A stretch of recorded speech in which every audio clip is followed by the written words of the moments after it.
Hello, everyone. Thank you for joining us in this another of our APPI focus on ARV Learn-By-Doing. I always like to have a topic that I pursue and try to extend. And this one is you are a non-local psychic being with a subtitle, even if you don't want to fully accept that. And the key word here is fully. So we'll talk more about that. So here's the outline for today. We will do the topic, trying to limit that now to a half an hour, and then a half an hour on a tutorial on ARV. And then we'll review and actually do a prediction and analysis for a month-long tasking. And then we'll end with feedback for the tasking we did last month. So you can see the order is different. This year, I've just decided to go ahead and make it more like the regular ARV, even though the feedback is indeed very important. So we used to do this earlier. Let's get into the topic now. You indeed are a non-local psychic being. And let's just jump right in. This is the symbol which, myself and others will always refer to you as you, right? And this is all about each of us, but it's very important to personalize it. And that's what this symbol indicates. This is the I, the very personal psychic, you. So what does the word psychic mean? Let's really start with a definition so we really know we're talking the same words. And the psychic one actually, I think we can pretty much agree on, though I like the fact that they relate it to the psyche, a deep inner part of yourself, but lying outside the sphere of physical science or knowledge, immaterial, non-physical, moral, or spiritual in origin or force. The force, psychic, connected. Sensitive to non-physical or supernatural forces and influences, marked by extraordinary or mysterious sensitivity, perception, or understanding. This idea of supernatural forces is too often put on the word psychic, and I don't believe there is such a thing, except maybe at the deepest level of the matrix, the UCC, but even that's all natural. If it's out there, it's natural. And then psychic, sometimes a person apparently sensitive to non-physical forces. So I like the fact that they use non-physical here as opposed to the physical. Now let's just talk about psi for a minute. It probably was shortening and alteration of psychic, and that's really how we use it. But it is more closely associated with parapsychology, psychic phenomenon or powers. Now, this is not from the Merriam-Webster, but I think it's just really right on. What does psi mean in parapsychology? In parapsychology, psi is the unknown factor of an extrasensory perception and psychokinesis experience that is not explained by known physical or biological mechanisms. And that is certainly where we are. The term is derived from the Greek psi. And the initial letter of the Greek psyche, mind, soul.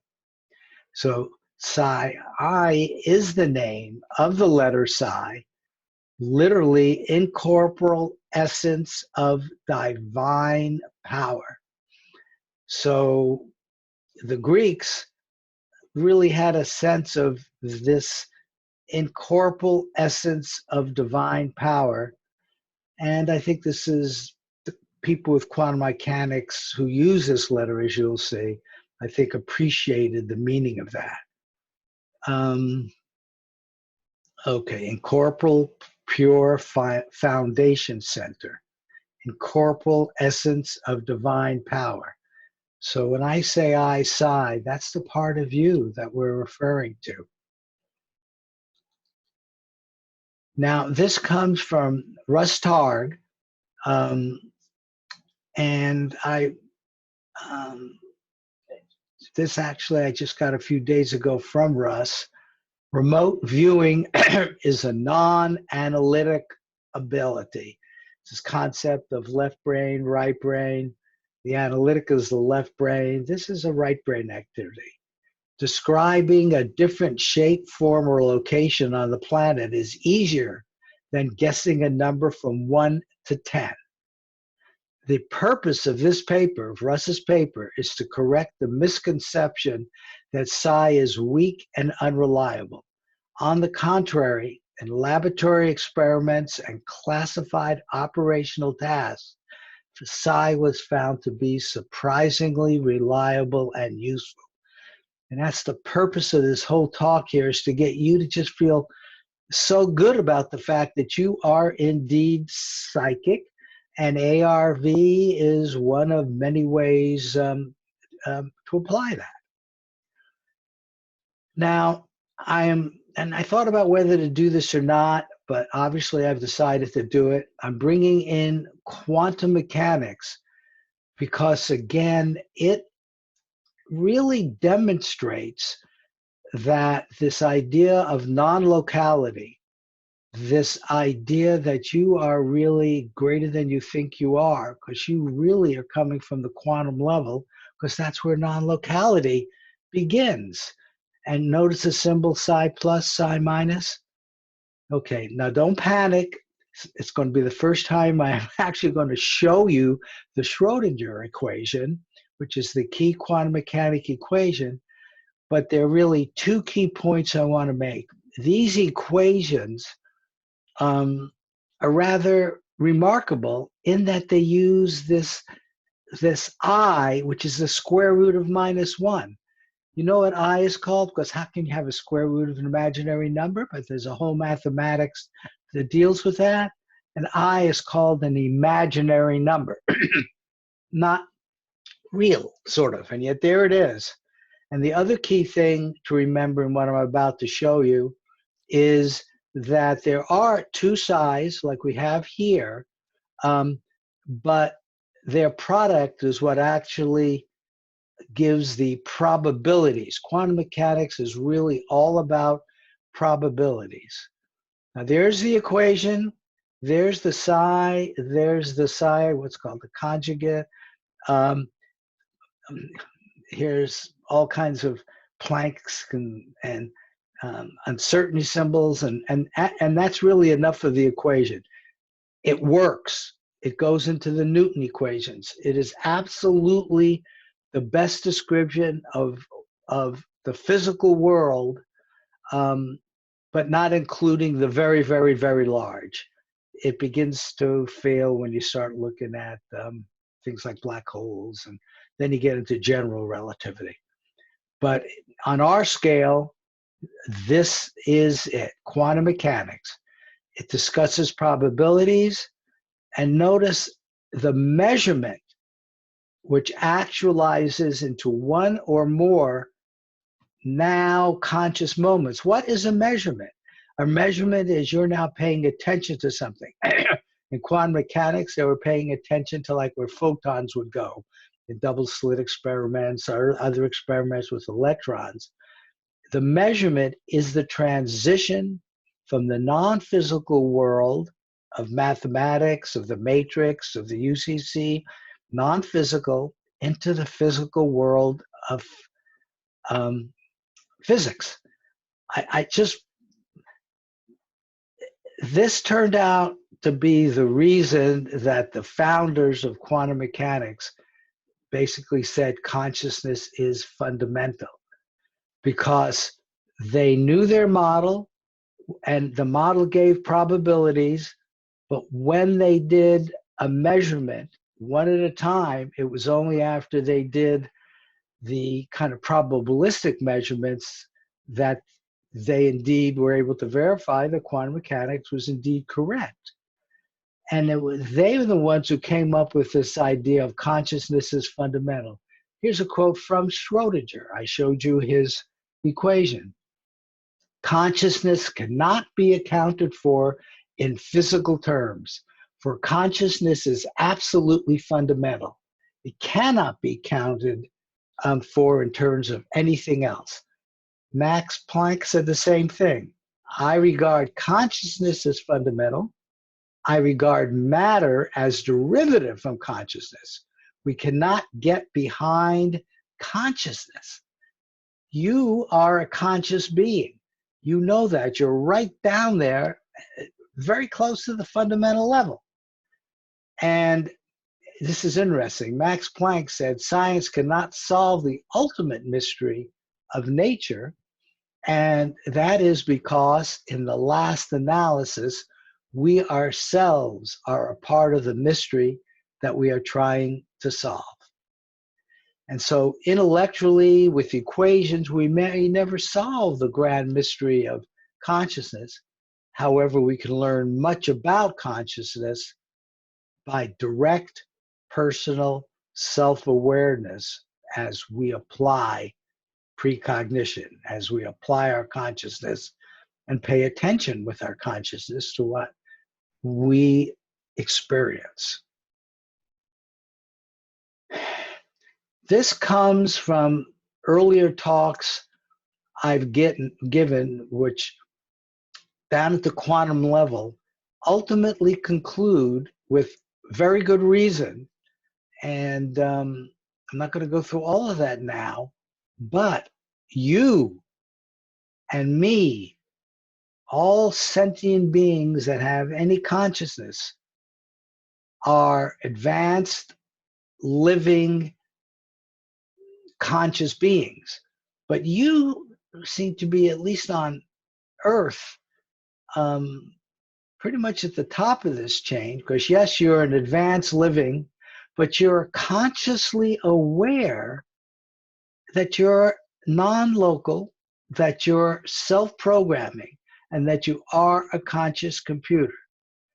Now, most people may not like to accept that they're self-programmable, but you don't have to think real hard about your past to know that things happened in your past are influencing what's going on now, how you reacted to them.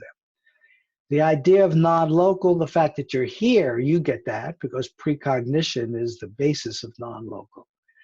They're building computers now that they're so proud. They've got 10,000 what are called qubits. I'm not going to go into that now. You've got trillions. That's why you can do as much as you can do. Okay. Now, there's just one quick one I couldn't resist here, and it's the talk. You know, usually you have a talk with people about the, where babies come from and stuff like that at a certain age. This is a talk about quantum computing. And the key thing here, which is relevant to what we're doing, even though it's all done subconsciously, is in quantum computing, the whole idea is to choreograph a pattern of interference where the paths leading to each wrong answer interferes destructively and cancel out, while the paths leading to the right answer reinforce each other. So that's how a Joe McMonagle, totally blind, a site randomly chosen, triple blind, can come up with something like this. He non-locally, in this case, he was actually taken to the site, so he got to see this personally. Here's one by Ingo Swann, where he predicted rings around Jupiter, not Saturn. And the whole long story about this wasn't accepted by leading scientists because it was too crazy. And yet, here are the rings, here's the discussion, so much of what he wrote in his whole transcript. And I do have this in one of my write-ups in more detail, and you can find this on the web. But Time magazine, 1979, so this was dated 1973, Time, most surprising of all, and this was one of the satellites, maybe Voyager, that just arrived. Most surprising of all, revealed the presence of a thin, flat ring around the great planet, said University of Arizona astronomer Bradford Smith. We are standing here with our mouths open, reluctant to tear ourselves away. Now, I don't know if you noticed, but the last one I did was mostly time because Joe actually went there and he was there in space. Here, obviously, Ingo didn't go there, but there is a question. In his mind, he went there when he did this session. I think that is what he would say because he experienced it in his now moments. However, the information could have come from later and been transmitted back. Just like feedback from a person who died, Pat Price, who did a great session on something in Russia that wasn't revealed until after he died, but he might have gotten the information from the Russians or when it was finally revealed to the US people. So where feedback comes from is also an issue. It can come from more than one place. That's another example of non-locality and the fact that the subconscious mind, your subconscious mind, has access to virtually everything, but with different strengths. Now here is an ARV example, and this was a newbie. And this is what he did. Here we had a copy of his transcript where we marked A and B. B turned out to be correct, and I bet even looking here, you have a sense of what it is. And he actually did a model, brand newbie. And it's a train. And look how well he got this, got that, the sense of the tracks, kind of remarkable. And this is ARV self-judging. This capability is within all of us, even people who were dragged along by his wife, which was the case there. You are more than your thoughts, your body, or your feelings. You are a swirling vortex of limitless potential who is here to shake things up and create something new that the universe has never seen. That's shaking things up, something brand new, which means everything responds to this brand new thing based on where they are. Swirling vortex of limitless potential. That's the feeling you want to get deep down in yourself. And another very important concept is this time of now. Time for action, time for now. If you feel it for a moment, think about it for a moment, grok it for a moment, the thing you know the most for sure is the now. This now, which moves on, you know for sure no one is going to be able to take that experience from you. And you know what? It is unique to you. Other people who might be looking at something, they're looking at it from a slightly different angle. They're evaluating it from their past. Your now is uniquely yours. And everything that you do is done in your now moment. Your choices, any new kind of programming, deciding to take on something new, to study a new area, to study yourself. Choices are only made in the now moment.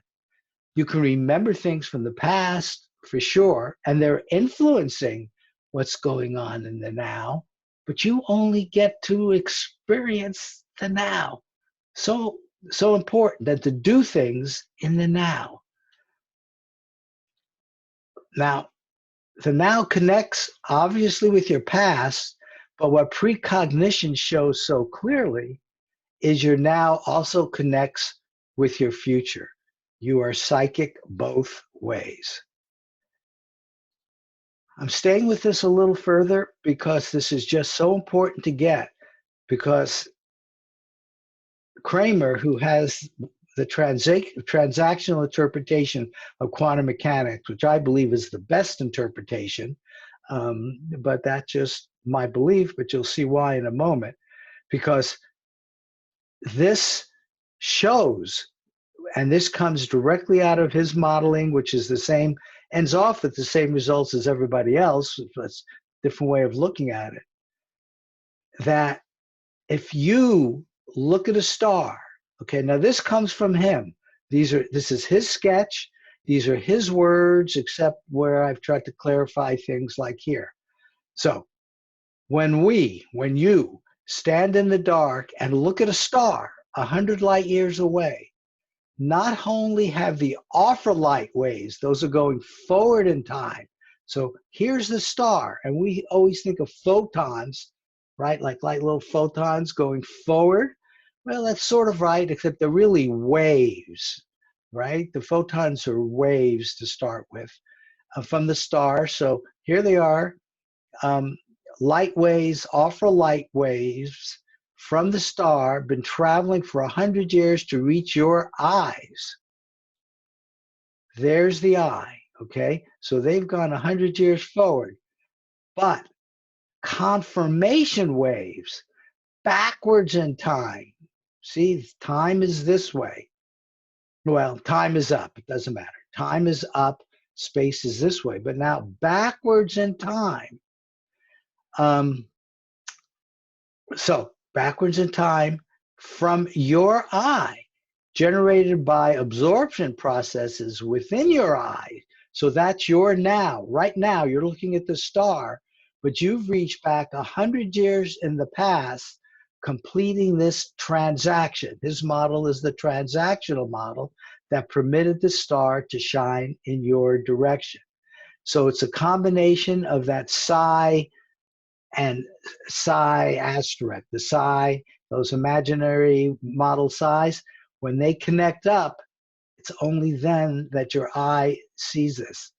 Now let me show you what this means in terms of remote viewing. Back here is your remote viewing session, okay? It's earlier in time. It's putting out waves which connect up with the feedback session that puts waves backwards in time in his model, and that gives you your ARV session. So all your now moments are entangled in the UCC. The UCC is what's underneath all of this, and it doesn't forget anything. Okay, so your viewing session, when it's time to do the feedback session, it's there. When you're doing the viewing session here, you can go forward and see the feedback session, which you're going to do in the future. And all of that is present forever. And, you know, it's like stuff I'm telling you, discussing with you, expounding, virtually none of it is new. None of it is mine. You know, I pick it up from the smart guys and try to pass it on. Here's a quote from Paul Tillich, okay? And it's about the riddle of the present. The now moment is the deepest of all riddles of time. And he was an existentialist, philosopher, Lutheran Protestant, you know, into the mystical of the Christian religion. And he was considered the most influential theologian of the 20th century. And existentialism is a philosophy that emphasizes individual existence, freedom, and choice. It is the view that humans define their own meaning. This word meaning is just so important. I think I need to do a whole topic on that. But you are the one who make things important or not important. And with meaning strengthens the links between things through time and space. So I think meaning is a very important aspect of what happens non-locally. And so the meaning in life, and try to make rational decisions despite existing in an irrational world, a square root of -1 world, it seems sometimes to the mind. But we do need to find meaning. Here's his quote. We accept the present, the now moment, and do not care that it is gone in the moment that we accept it. We live in it, and it is renewed for us in every new present, which we know, the now moment, the next now moment, the next now moment. This is possible because every moment of time reaches into the eternal, past and present, I would say, by eternal. It is the eternal that stops the flux of time for us, gives us one now. It is the eternal now which provides for us a temporal now. That's quite beautiful. And then Yogi, who knew a little bit about this, summed it up very nicely. He's got some great one-liners. The future ain't what it used to be. And that is the truth. Precognition shows that in spades.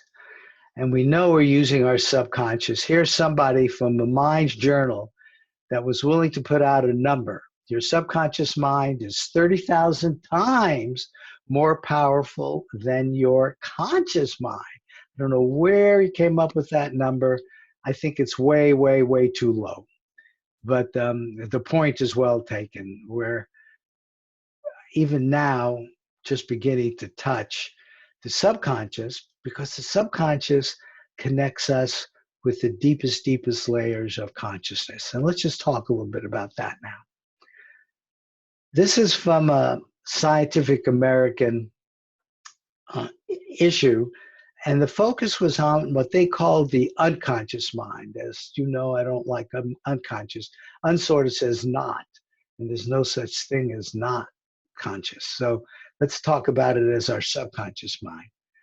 But the idea of the conscious portion being up here with the bulk being down here, I think that is a very, very good model. I want to add one other key aspect to this.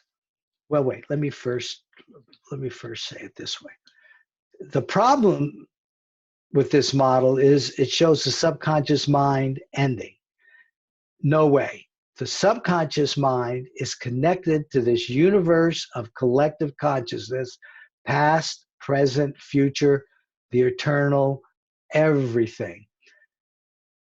We as individuals, each of the I's with our subconscious, may define it in such a way that it's finite, but everything is connected to the UCC.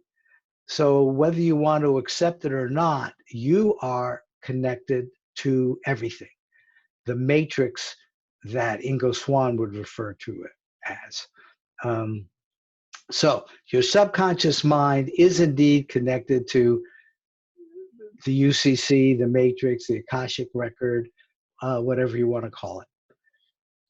Now, I think a model which just talks about these three things can take us very far. Remember, everything is down there, all kinds of every conscious moment here, other planets, wherever. But here's the conscious mind, here's the subconscious mind. The fact is, the ego, what we live with day by day, which mostly functions and takes care of what goes on here, is also connected to our subconscious mind. When we learned to walk, and we fell down a few times, nevertheless, we learned to do it. That was because our subconscious mind was learning from all the now moments we're doing, and our desire to, walk like our big brother did or our parents are doing. And all of that, the actions, the thoughts, the feelings that went on with that example and virtually all others, get shared through the subconscious all the way down to this UCC, and stuff bubbles up as well. It's a two-way street.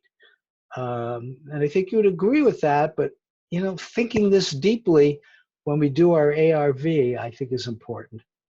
So here's this I-SI personality. You already have one. When you look at a star, we just showed you were using it. The fact that you're here knows that you have a sense of precognition. I think our next step for each of us is to take 100% full responsibility for transforming it into what we want it to be. You learned about your mind. You learned about yourself every time you do ARV. Hey, I got an amazing hit. Okay, sometimes you don't, but I don't care what happens. I think it's useful to ask your sub, gee, what did I just do? I mean, I just got involved in this precognition or this retrocausality, both of those. That's a handshake across time. It's the same thing, just different perspectives. Be conscious of the info from your sub and the UCC. Asking questions of your sub and being quiet, just like we want you to do when you're doing ARV. You should do that a lot more because you will get responses. And listen, it's you. This is your subconscious mind and not general. We're always talking, and articles are written in general. The fact is, your subconscious is unique to you, and you can learn about it, study it. And then finally, if this is the entire universe, the UCC, everything is down here in a non-physical reality like the Matrix, the UCC, past, present, and future. Hey, that's you. You're in there, and you kind of has a fuzzy boundary. We don't know exactly where you begin, where you end, past, present, future time. The people who go for forced spirituality want to get rid of that physical boundary and merge with the whole universe. But most of us want one foot in the spiritual and one foot in the real world. Here you are. Here's the fuzzy boundary connecting you not only to the universe, there you are, but to the physical world as well. Now here's a quote from Skip Atwater. Many of you know him or have heard of him. He initiated and headed the ARV Army unit at Fort Meade. Some say that we pass from spirit into the physical at birth, and conversely pass from the physical world into spirit at death. I say we never pass from spirit. We are always connected to the spiritual reality of the UCC, the Matrix, God, the highest thing which you can imagine and words you want to put to, that's non-physical, that's magnificent, that's so much bigger than you, that many have worshipped it in different ways. There's something like that that is out there, but spirit is attached to that, and that's with you in every one of your now moments. Okay, questions, comments?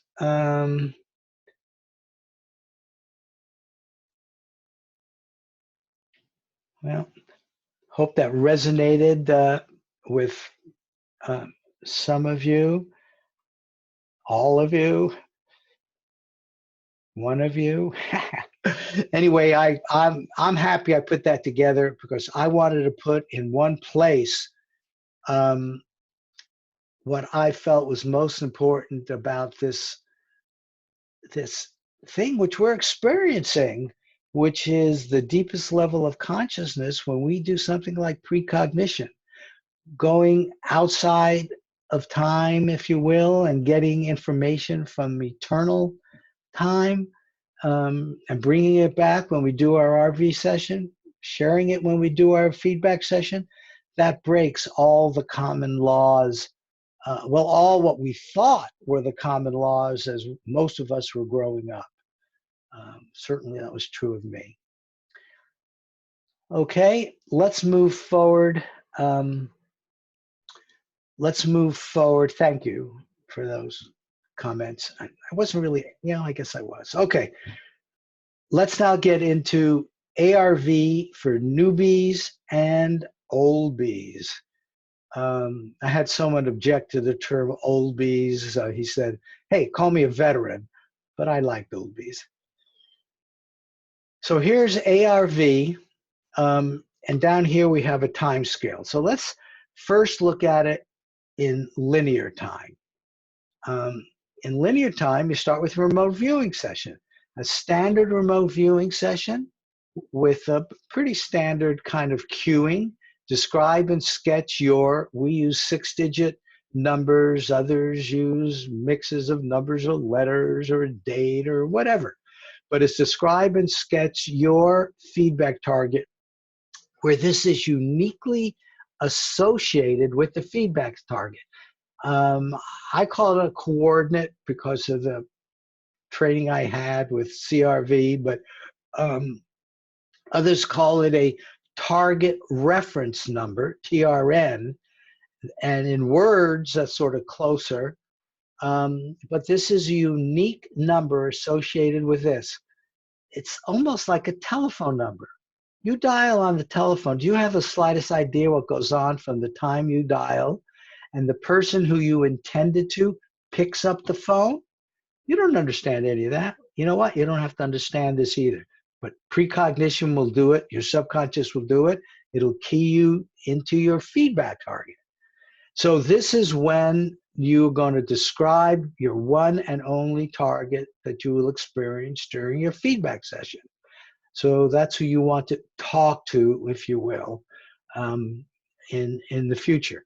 So that's it. This is a standard remote viewing session. Now, here's when you get your feedback. Your feedback session, later in time, you will see what your target is. It will have prominently displayed on it the same digit, and it will call itself your feedback target. So this is when you experience it. So precognition, you're starting here and getting information from the future. The perspective of retrocausality, and there are now scientific conferences on this, they like to call it retrocausality, because there the perspective is, here was your feedback session, and you managed to send information back in time because you got it here. You got this great hit. How did that happen? Well, the information must have come from here. Well, we now know it's a handshake and it's eternal time and all that. None of that matters. It happens. Now, how do you take advantage of this in associative remote viewing? They're finding hidden children, not hidden, maybe kidnapped children, or person who is missing. You don't use ARV generally, but here is something where we can actually use this remote viewing ability and make investment choices. So associative remote viewing has this analysis phase of the transcripts. Again, now remember, we're looking at linear time. So the first thing that happens is you do a remote viewing session. Step 2 is this analysis session, when analysis can make an investment choice. Now how do they do that using remote viewing? Well, let's focus on financials, and let's focus on binary financials, where all I care about is predicting up or down. And when I say down, I mean not up. So I will always have an outcome. If it ends up being exactly the same, that's not up. Exactly the same would be a down. And we use stops and limits as opposed to doing it over a day or an hour. So we do get out within a day.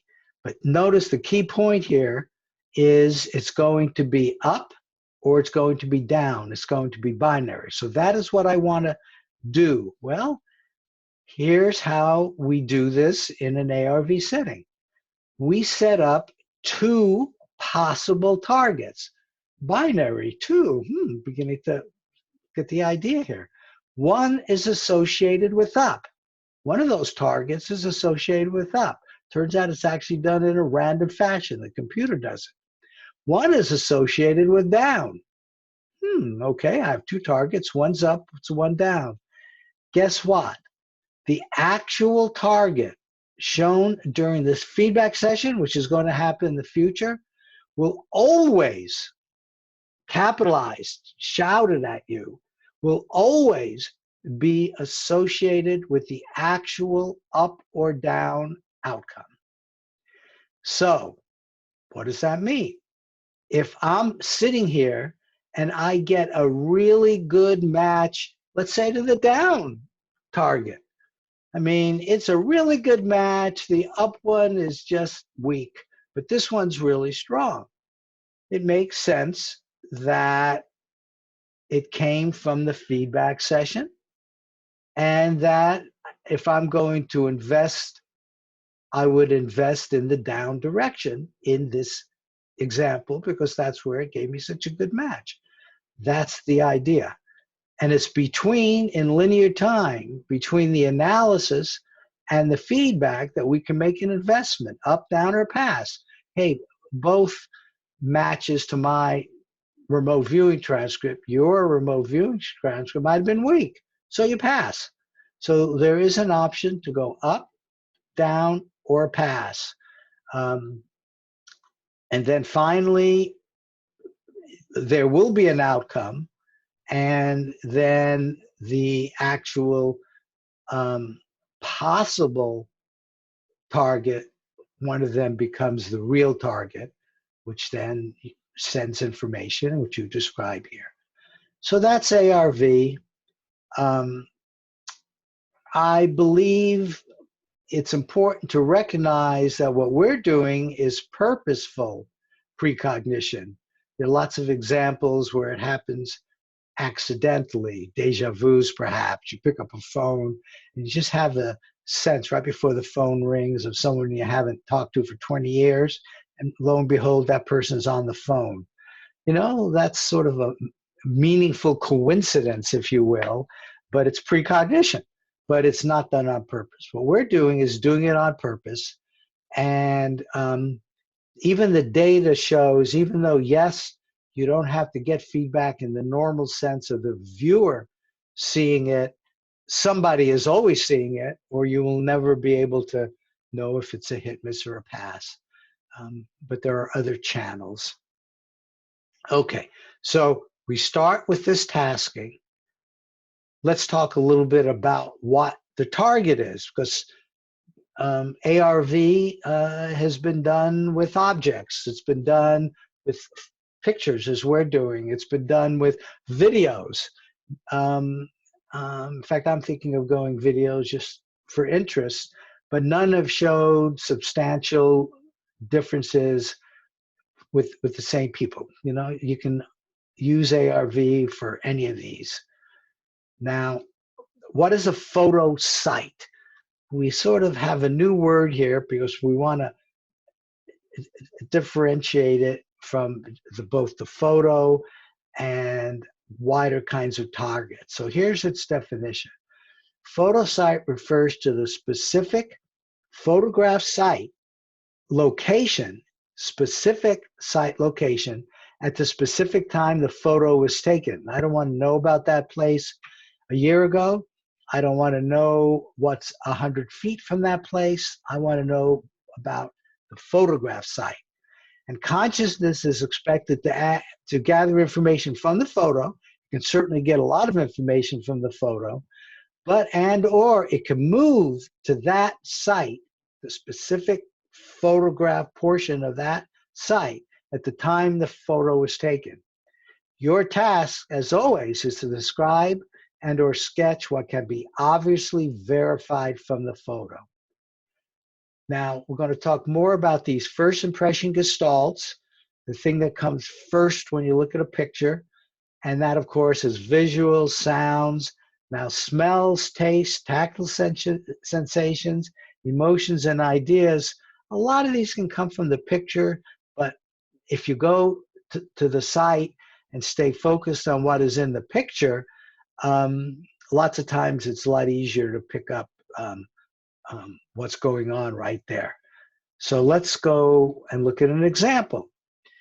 You look at the picture and you're picking up obviously a lot of information, but notice the sound isn't there directly, but that indeed is easily inferred. So no problem with that. Same thing with the motion. I think you could easily infer the motion, but if you were there, you sent your consciousness there, you might in fact hear the sound of bowling ball hitting pins. Now, one other point, which was sort of controversial and different people different in different ways. I am now using this harsh analysis with gestalts. That's what HAG stands for, harsh. Notice there are no people here.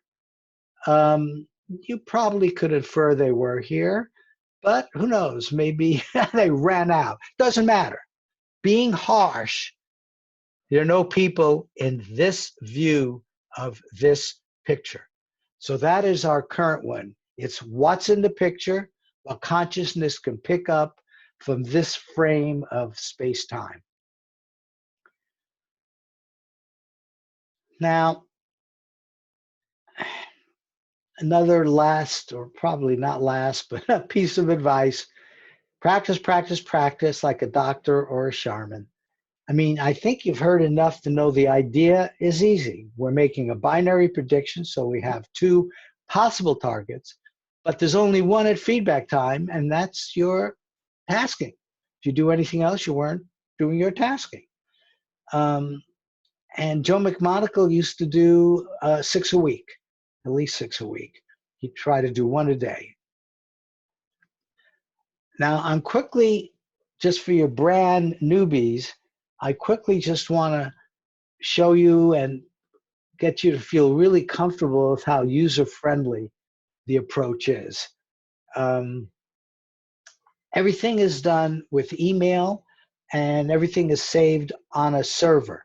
So what we send out to you is saved, but what you give back to us is saved. And that's going to include, as you'll see, notes that you put in there, your predictions, of course. All of that then is available to you, and that the idea is will help you in the future to grow and get better and better. So this is a typical tasking email, and the event is here.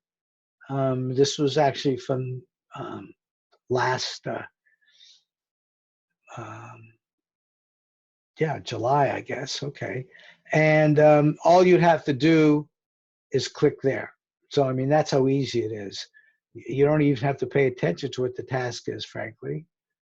And it'll ask you for your email address. So you put your email address in there, and then up will come a page which will have your coordinate on it right there.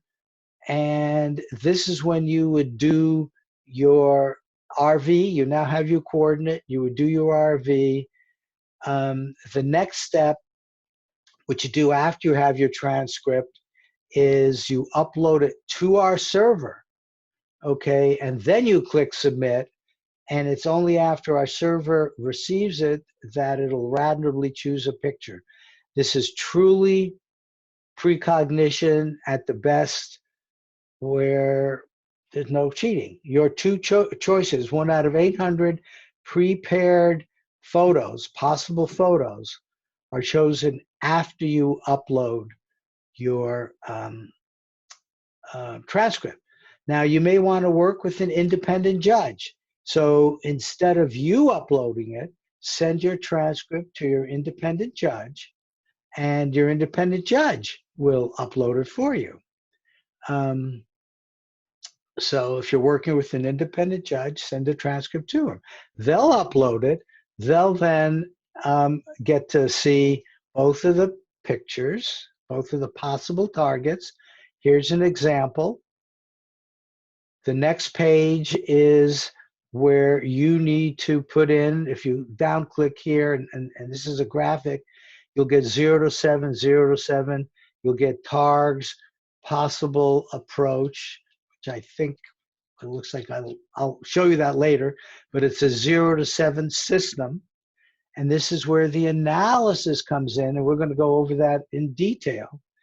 But you will get to see both of them. Actually, the way it's programmed now, you'll see this one first by itself, and I recommend judging that one all by itself, and we'll show you how, forgetting about that, then judging the second one, and then you can review all of that down here. And then you get an email with your feedback. You also will get an email with what the prediction is. But all you do is click here, and it'll ask your email address again. And the idea here is you will see a clear feedback target, one and only, for this coordinate, target reference number, phone number, whatever you want to call it. This is unique to this picture, and that was what you were supposed to, what you describe and sketch. Now, yes, this can be used for wagering. A lot of people, and one of these days I ought to try to get a percentage of this, but I think it's reasonably high. Over half are not wagering. They're doing it to learn about communication with their subconscious and their connection with the UCC, and how their ego and conscious mind all fit together. So remember, when you're wagering, all of this is for the long term. It's just like a single precog prediction just doesn't mean anything. It really is probabilistic. No one yet has gotten 100% for 25 that I know of, certainly not for 50. I think I have one person who was correct for 19. But then over the longer term, he ended off being at 65. So what we're looking for is longer term, higher than that. And so wager wisely, and I love this, get rich slowly. I mean, that's really important, because we're really not doing this ultimately for the money. You really, hopefully, and I think you'll do better if you're doing it so you can improve and deepen your contact with your subconscious. And how you use the money, I think it's also helpful to use it in a way where you share with community. That's really what wealth means. If you get to become wealthy, you want to share that. That's the meaning of wheel in WEL. In wealthy is that you will in fact share this with community. And not only the wealth of the money, but the wealth of your understanding of how deeply the conscious and subconscious mind and UCC are all connected. If you can do precognition, what else might you be able to do that will be valuable to you and others? Okay, questions on that?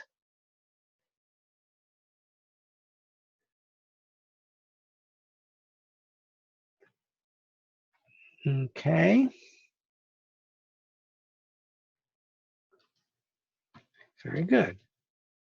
So now let's do ARV from the beginning, and let's do a new prediction.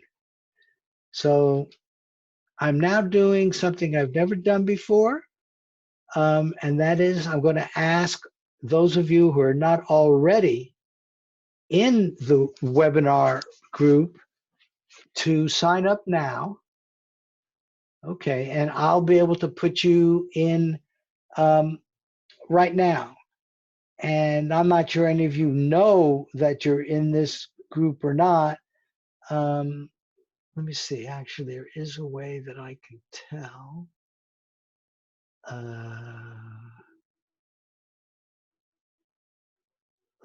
Wait, I think I want to do this so I don't lose this first one. Hold on.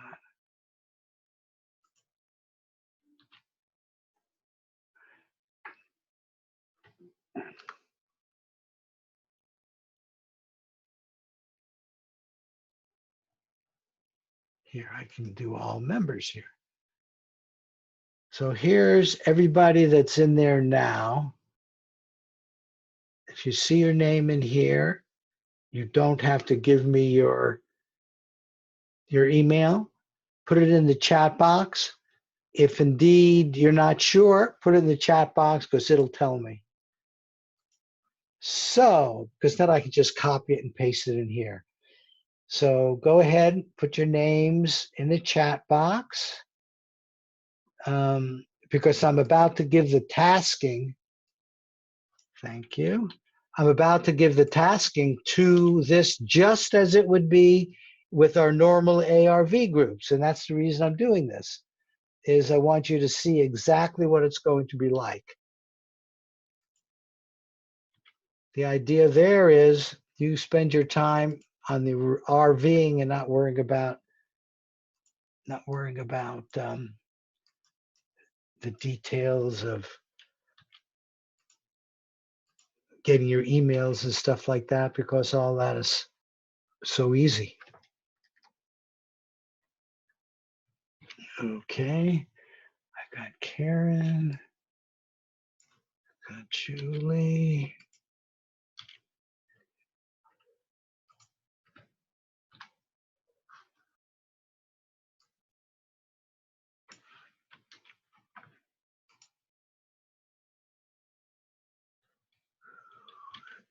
I think 1, 2, 3, 4, 5. I think the most they'll let me do is 10 at one time, but I'll do it twice.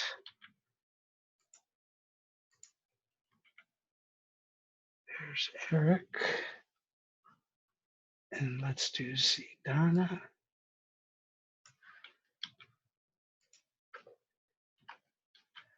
Okay, let's add those right over.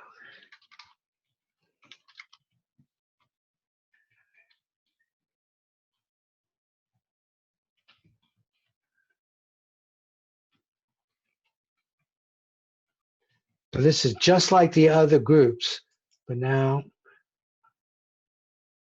some emails didn't like Julie. Oh, that's because I put the Julie there. Let's see. Did any of you get it? Obviously, Julie won't, but I don't know if that voided the others. Let me know if any of you got your email from Google.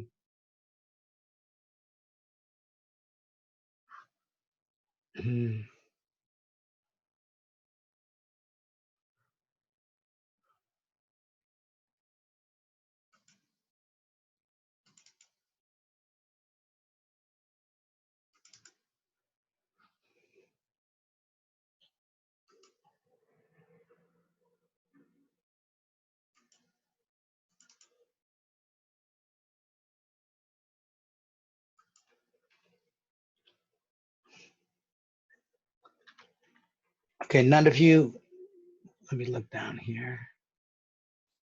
Okay, it looks like none of you did get it. If you did, please put it in here.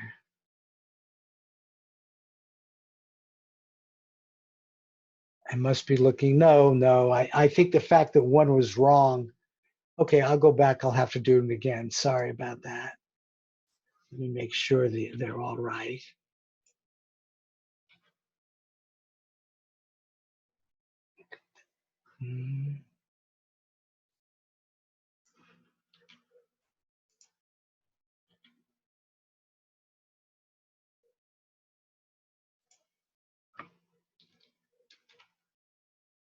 There's Michelle.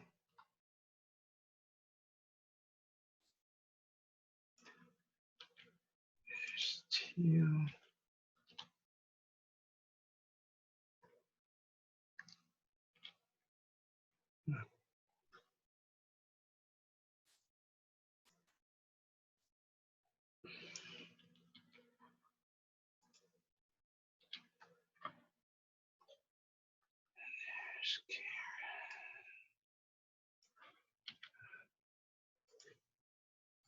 So this time, let's just go up to Karen. Make sure we get them.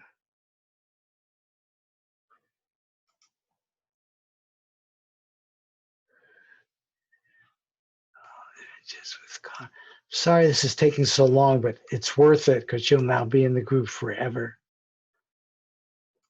It's not going to let me move. Oh, the ones with cars. Guess that doesn't count as a car.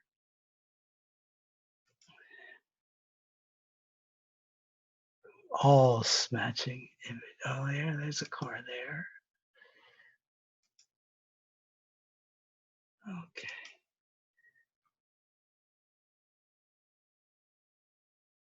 Okay, so we got 4 people. Up to Karen.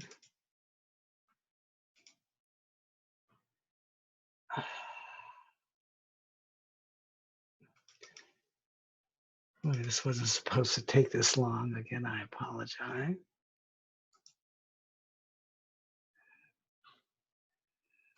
Direct add. Okay. So we did Karen. Okay. Well, I can do Barbara from here. I'm trying to remember.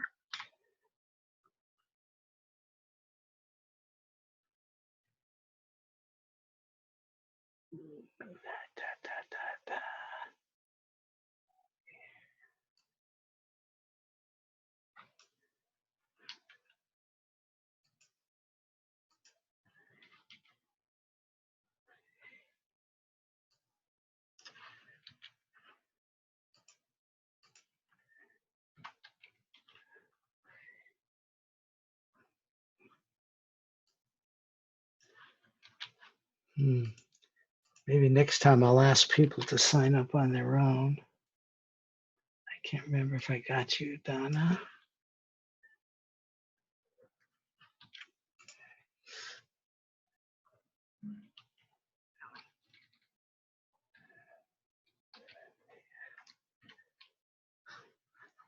And okay, and I think these are the last 2.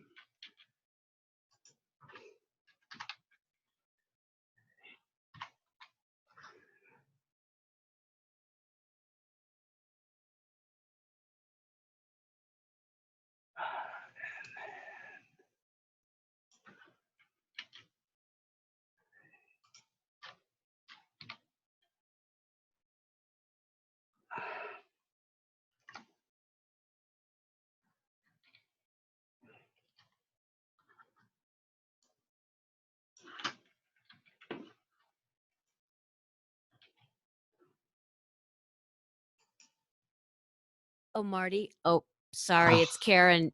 I'm sorry. Gosh, I was just darn it. coming on to tell you that I noticed the Julia. Right. Sorry. And I have to, yeah. Oh, no. Oh, no. How come there's no way? There should be a way I can get back to that last one. I should. Yep, I missed it, didn't I? Okay. Are we having fun yet? I'm going to go backward this time. When I get to Julia, say something out loud. But I should remember it, you think, this time. Doing too much at the same time here. There. There's Donna.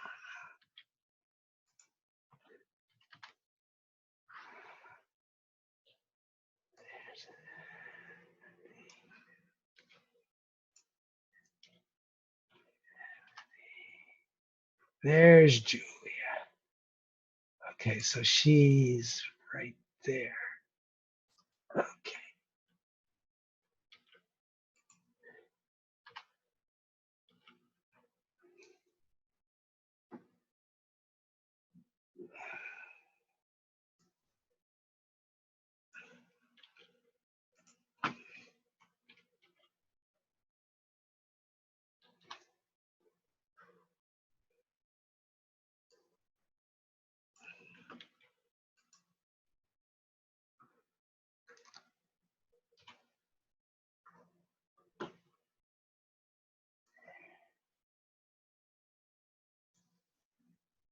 I think I might have done Teal already. Let's do him again. Add. Okay, that's encouraging.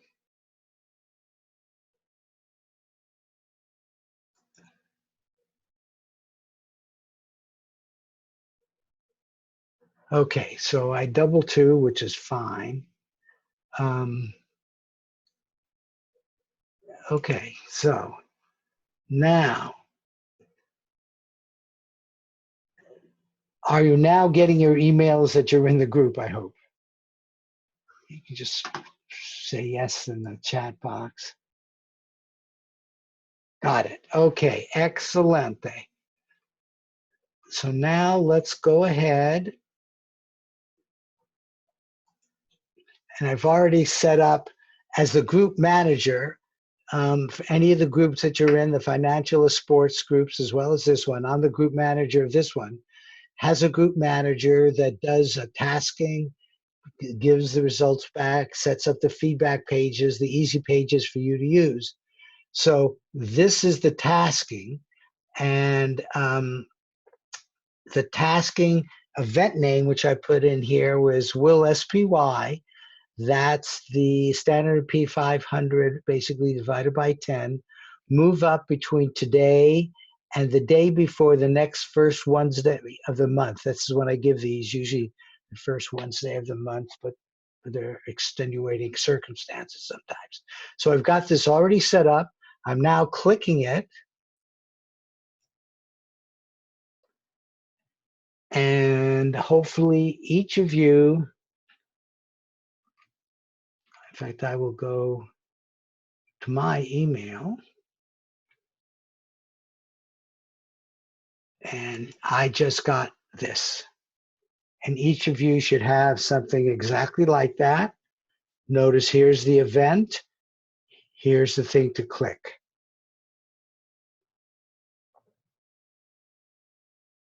The next thing you would simply do is click here. And this is where you would put in your email address. Each of you will be getting a unique target pair. The only place you're going to get the information is, and I think you should think this way, is from the feedback target. You will be seeing the feedback target. So it happens to be a month in the future. Who cares? Time doesn't matter.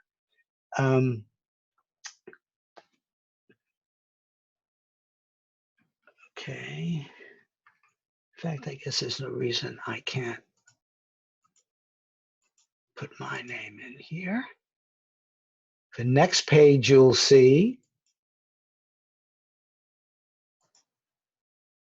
is this one. Now, this is my target number.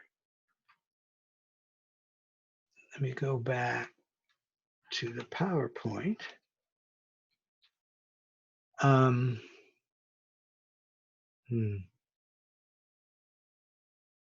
So you now should each have your own target numbers, which if you want, you can put in the middle of the top of a page. I'm going to tell you more about that, but I would like you to listen now. We're, transitioning into doing a session.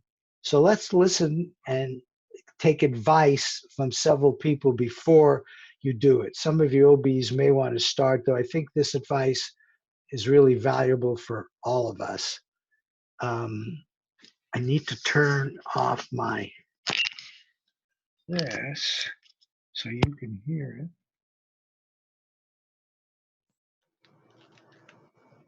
Okay. So you should now.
Hmm.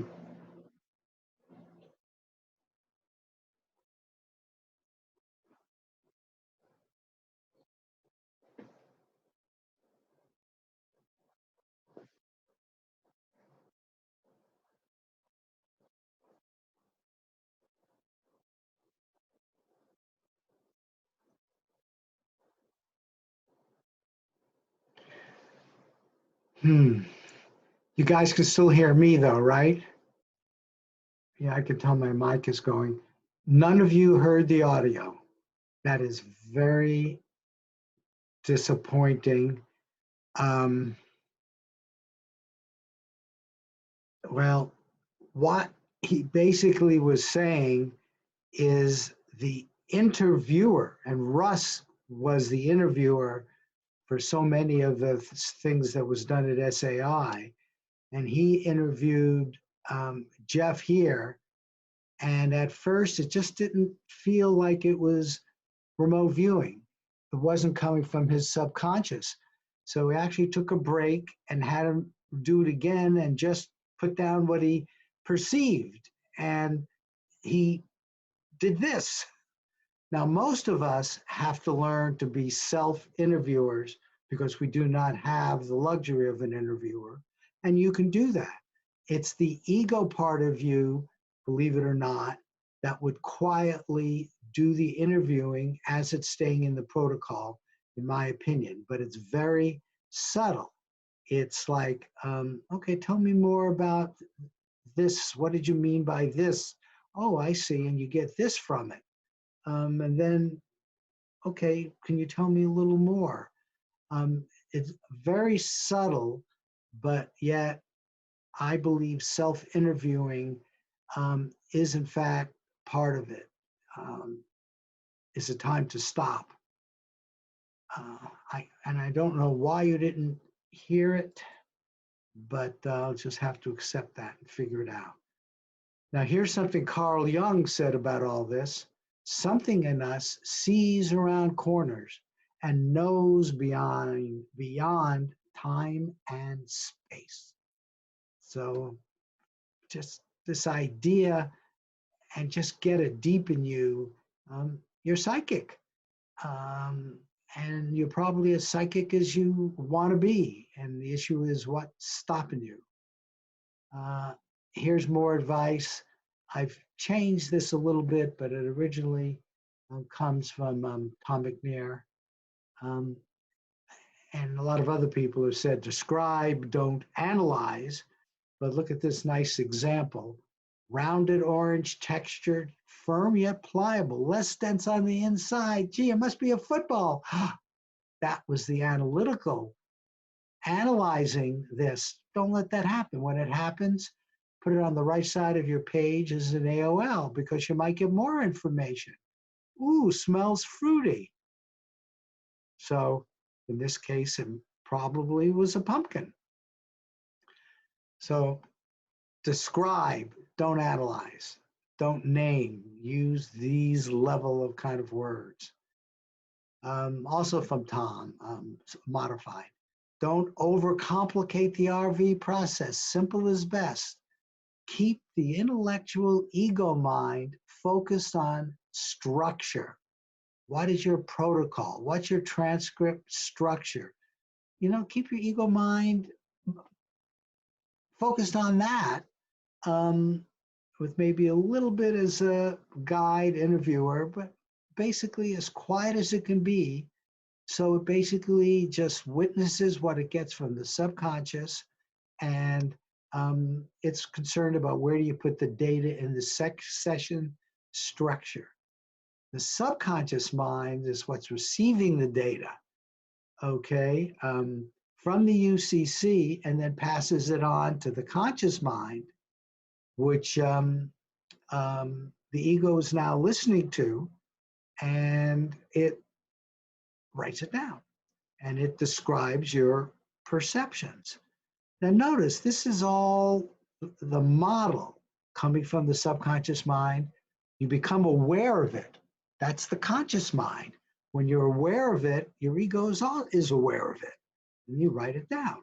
So you objectify. Don't self-edit. They always say get everything down. Sometimes there's so much coming you can't. But get as much down as you can. Because during the analysis process, it all becomes important. Know your structure. You know, many of you have taken CRV and you use a CRV structure. That's fine. Stick to it. Others have modified whatever they've learned, and they've built up their own structure. If you're a brand new newbie, I'm going to show you how you might start. And if that feels comfortable, you'll stay with that structure, but you might very well modify it. To start with, how about left to right, and then go down the page? And we usually talk about 1 page, 2 pages, usually max. So this permits the analyst to appreciate how your data was obtained. Now, I believe the primary benefit of ARV and applying precognition is creating a strong working relationship with your subconscious mind, your higher self, the matrix, the UCC, or whatever you call these deepest, highest, non-physical aspects of you in the universe. Wanting to get in touch with something which you know is much bigger than you, and as big as it gets, and having a sense that you could do this, how marvelous that is. Okay, here's another quote from Russ that I think is quite relevant here. I always ask a viewer to tell me, what are you experiencing? What is the shape or form? Tell me about the surprising images that appears in your awareness. Definitely like surprises, because that's not coming from the ego, the left brain. Images tend to not come from the left brain either, But lots of times words and ideas, you just know they're coming up from the subconscious. It's getting that feeling. When you have that strong feeling, like a surprising image, you might circle it or do something special with it so your judge says, you know what, I think this is important and quite relevant since it came from my sub. So you might circle it if it's a word, underline it, or do something that emphasizes that. And it might be an image or an idea, or sometimes just a word will pop in, especially an unusual word. Well, we're ready to start, but if you're not hearing sound, this won't do you any good. How can I don't know if there's anything else I can do. See, yeah, it's the regular speakers. Oh, maybe, well, maybe just, let's see, how do I get to, you think that would do it?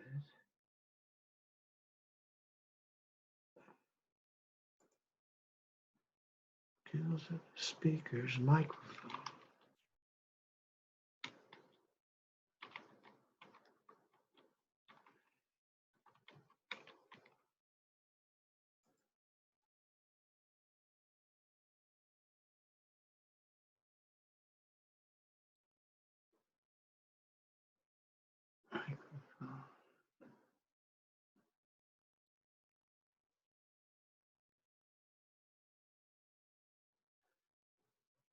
I think they would have which one I have here, huh? Where do we get started?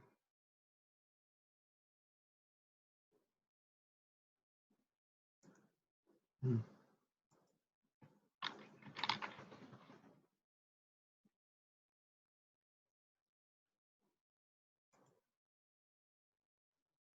I want speech, I want the microphone.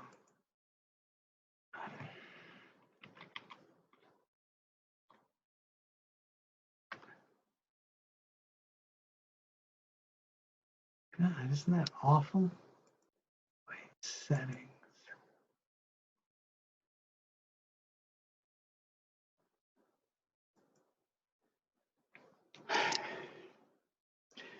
Okay, here is what he said, much more eloquently, I think, than I'm going to be able to say it. But I think the most important thing is to want to work that session, desire to know it, general curiosity, no expectation. And he means expectation about this specific target, but want to know about it. Blank mind, clear mind, no desires. Listen to music if that'll help. Focus on what you're doing. Allow the subconscious, let the subconscious give you the data. Okay, so I tried to repeat what he said. Okay, so we did this and you now got your coordinates. Most of you do. Some of you, and during the 10 minutes that's going to come, I will. But as strange as this sounds, why don't you use all of you can use my coordinate, and at least that'll get you started. So those of you who didn't get one, why don't you use 226582? Okay, and then you can upload it using that coordinate. So that will allow you to do your session. Okay, so go ahead, brand new newbies, these are the kinds of things which will come up automatically. Some people still use a sheet like this. So as an interviewer, if they're not getting, they might ask about smells, colors, tastes, things of that sort. Most people now are just using blank sheets of paper. They put the coordinate at the top, say it out loud, put your name, date, and time here. The analytical overlays, like that basketball, when you get the sense that it's coming from your left brain, your analytical brain, just get rid of it. Write it down over here, and that gets rid of it and opens you up to getting more good information, which comes in here. So Joe McMonagle summed it up by saying this cool down period is very important. And some people take a very short time, they jump right into their session. Others might take 5 minutes. I'm about to give you 10 minutes here. Um, um, you won't hear the hemisync, but there'll be 10 minutes. And in 2 minutes, there's a statement which comes up. I think I will, now knowing you're not seeing it, I will give you that one. Let's let you know you're into it in terms of 2 minutes. I like the breathing technique. Focus on your breathing, and day-to-day stuff might come up. Just let it leave the top of your head or out of your body. You want to get to be as quiet as possible. You want to be open now to getting the information from your subconscious. And at about the end of 2 minutes, I'll remind you, well, at 2 minutes, I will give you a reminder, but then when there's 1 minute left, I will also let you know. So here you go for 10 minutes. If it's too long for you, take a little break, but 10 minutes seems to be about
Okay, 1 minute to go.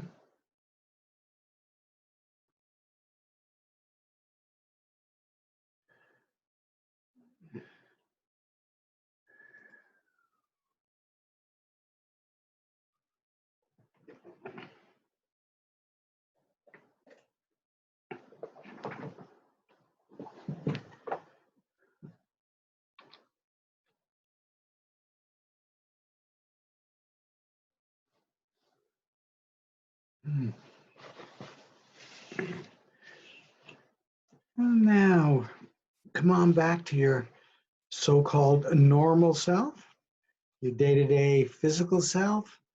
You're back in your current here and now. We're about to transition to doing the next step in linear time, which is the judging. I will try, there are a few people who didn't get messages. I will put you in afterwards. But hopefully you are able to do some with my coordinate. So now, since our question was a yes, no one rather than up, down, but obviously the same thing, let's see what we can do here and move forward and do some analysis. So now our job is to match the transcript to two possible targets. Each of you have your own individual target set. So now what you need to do is put in a copy of your transcript, which you might have scanned. You might have taken a picture of it with your smartphone.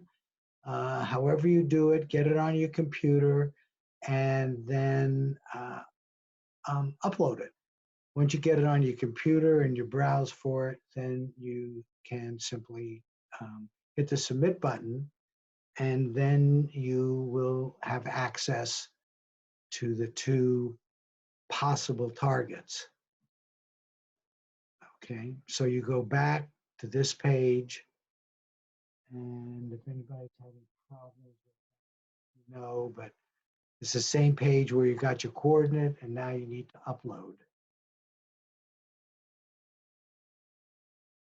I think we're going to put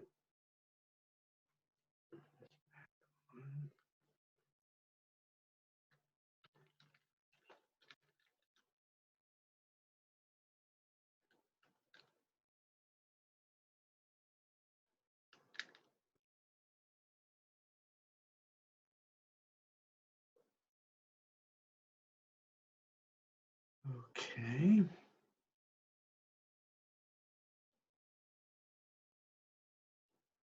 So you all should be at this stage.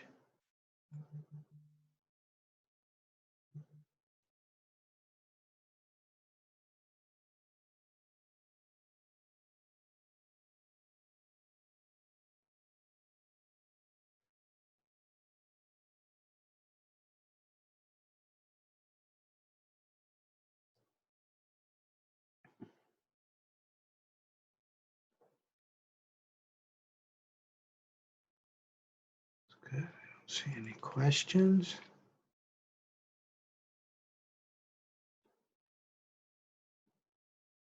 Let's get a little bit into the actual judging. Ultimately, it's the TAR confidence ranking, which is 0 to 7, with 3.5 being wagerable.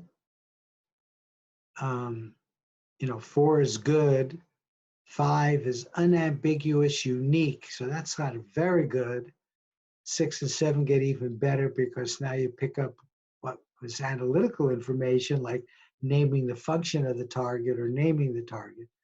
But the way we're now recommending doing it is, I don't know how many of you are still looking at my screen, but we want to bring in this concept of first impression gestalts. And that actually started with Joe, well, here's the definition. Harsh, which means ungentle and unpleasant, okay? And then analysis, and then with gestalts. Now, you do it for photosite A, you do it for photosite B, and then you're even harsh on what your gestalts are. And the gestalts are this first impressions that you get. Like right there, what would be the first impression? Water, yeah, maybe action, or maybe surfboard to you. You know, it's first impression to your subconscious. This idea was first started by Joe McMonagle, and then the harsh idea was added to by Tom McNair. And the way we do this is count of elements. I showed you earlier how somebody had marked everything with B's. Well, you're, for the newbies, mark everything with either A's or B's. And here's an example of that. Okay, so notice here's the transcript, just like you have. And you now have your transcript and the two possible ones. I'm only showing the actual one that happened, which is here, because I don't want to show the non-actual one. This is actually relevant to what happened last month, but it's also a perfect example of what you should be doing now for both photosite A and photosite B. So you look at every element and every word, and you want to mark it. Like in this case, water, energy, that was a B, but it was strong enough that I wanted to mark it with a fig. Tony hadn't saved his transcripts. Those of you do save them, and if you send them to me, I can use them for the next month with your A and B's on it. This one happens to be the A's and B's that I put on it independently. Tony gave this a CR A of a 3 and a CR B of 5. But I went in independently, gave this a B, there's water again, and added waves this time. So not only the water, but the waves. The energy, of course, might have been waves, but might have been what's going on with him. But he certainly got a B for there. You can see B's, flat, smooth, smooth underneath. I think this was maybe a color. I think it was actually blue because I gave credit to both A. Now you can see there are two cases, here and here, where it matched both the A and the B, like black. Okay, so black, which is covered here, you can't see it. I just didn't have time to go back and make these smaller. But very often people will take a copy to keep their transcript pristine and do this on either a copy or in some other fashion. But I covered it up. But you also see there's some words here which are not covered by either.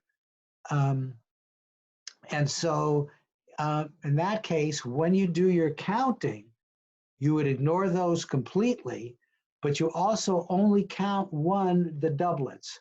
So the total element count is not the sum of 7 and 9.5.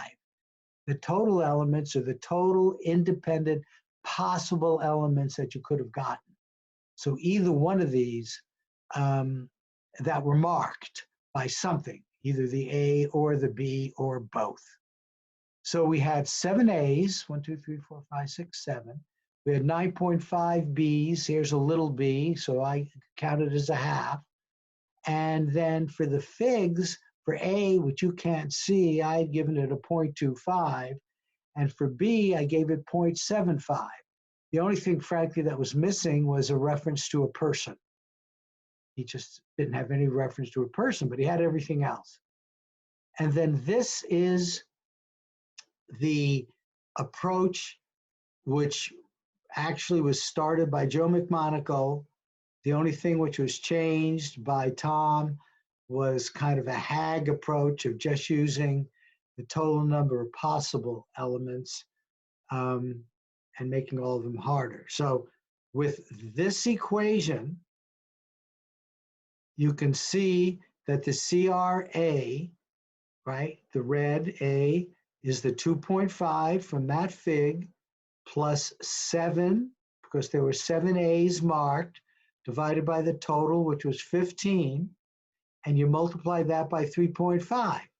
And the 3.5 is there because this first number can be as high as 1, right? Because that's the fig. We had one that was 7.75, but that could be as high as, but no higher than 1. And then this ratio could be no higher than 1. So this inner thing can be as high as 2. In the A example, when I multiplied by 3.5, I got 2.5 compared to that 3, pretty close. When we've done stuff like this before, differences of 1 were common, just because different analysts look at things differently. And then here's the B1. The fig was 0.75. Here's the 9.5 divided by the 15. That led to 1.38 times 3.5, which was 4.8, which is remarkably close to 5. So at this point,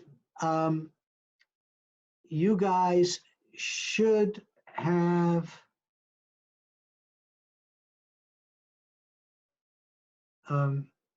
as an AOL, yeah, I saw that actually, Tony. Okay, show slow internet dropping off. Okay, so now I have the ability to see what the status is of, let's see here. So what I want to do is go to predictions. Again, as a group manager, I can see all the predictions coming in from the webinar workshop. And let me just make sure SPI move from 1.2 to 2.4. So that's the right tasking. And here we are. And I can see 1, 2, 3, 4, 5, 6, 7 of you indeed were in. I don't see any of you completed your judging yet, and so we will wait. We'll wait for that.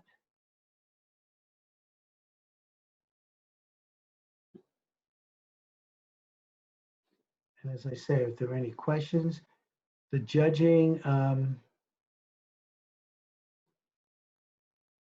sometimes takes more time than others. Also, it depends on how long your transcript is, because one of the real benefits of this is it requires you to look at each element.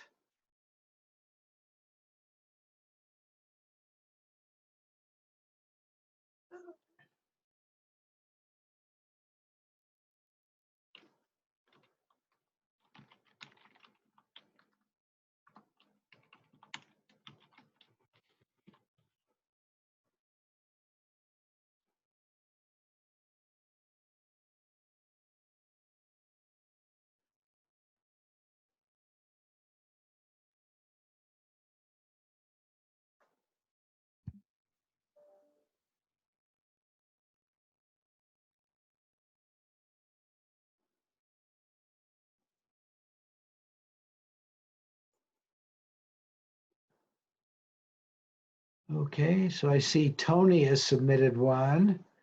But even before I look at his, I tend to look at them in the order they come in. Not that that matters, but it's an order. But let's wait for a few more, since most of you are still doing your judging.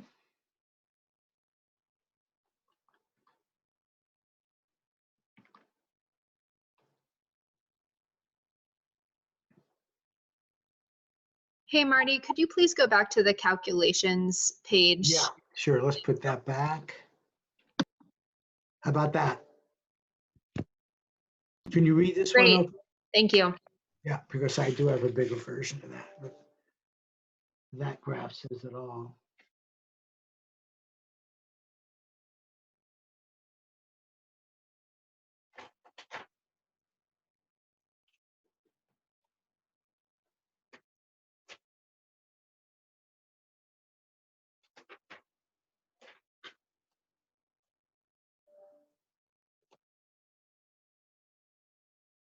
Okay, good. I'm starting to get more of those in.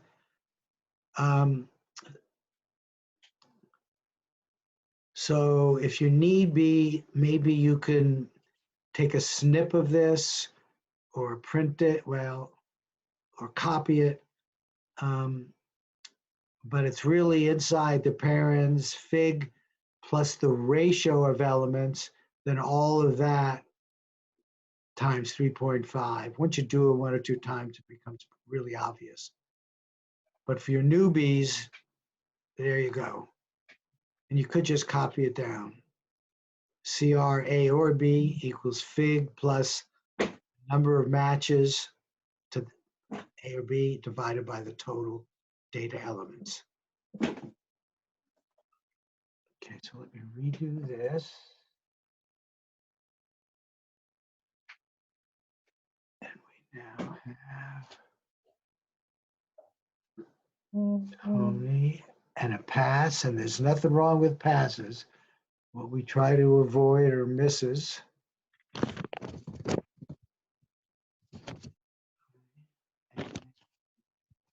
Here we go, and we've got Karen as well.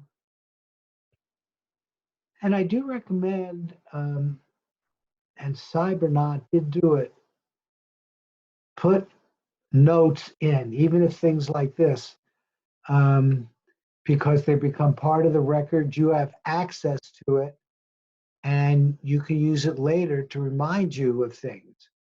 So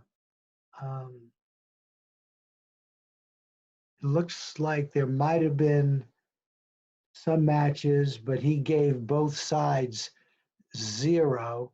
We might want to talk about that, Cy. It's actually hard to get zeros on both sides. Usually something matches. Well, here you have in fact indicated what matched, but I have no idea how much. Okay, so let's see if anybody else came in. Okay, so let's now go and, oh, I see, Teal came in as well, very good. Okay, so look at that, the order here changed. But I think just to make it easier for me, I'm going to start with Teal, and we'll go through everybody who's a non-pass, and probably above a 3.5 if we have too many. In fact, this is supposed to end at 2. Okay, so let's do enough examples. So let me look at Teal.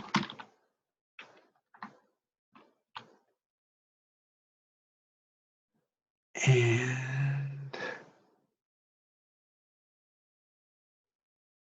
okay, so here's Teal. I unmuted myself if you need to ask me anything. And I want to get your confidence rankings, Teal. Okay, there they are. So you were 4 and 0. Did I do 0? I'm sorry, what's that? Did I put a 0? Yeah, Teal gave a 4 and a 4.5. Right. Is that right, Teal? Yes. Can you hear me? So you have a 4 and a 4.5. Some of these other numbers are from old time, but the 4.5 is the big one. When they're this close, I actually suggest the pass because you got so much information from both sides. Yeah.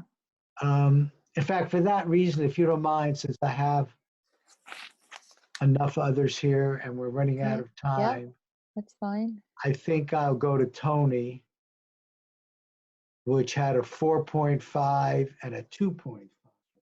Thank you. And that is a good message for others. You know, as I said, the judging is typically only good to like 1. So if you're within 1 or less, you might really consider passing, unless you feel really, really strongly about the other one, but you probably shouldn't. Okay, 4.5, and that's Tony. Okay, Tony, let's look at what you've got. And we'll look at your 4.5 match.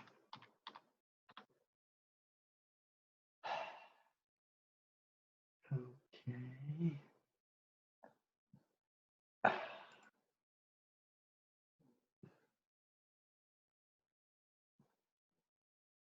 Okay, so what's happening here? There's Tony. Okay, here you are.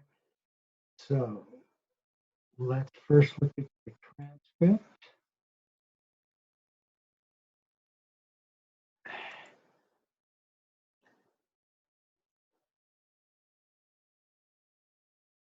Okay, it's going to be hard to rotate, but let me see.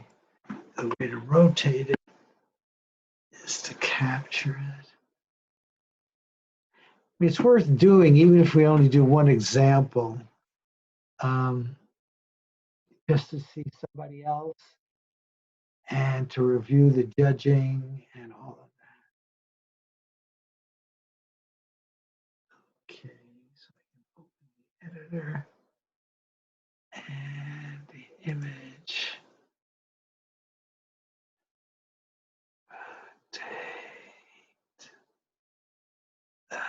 Counterclockwise. Okay, so there you go.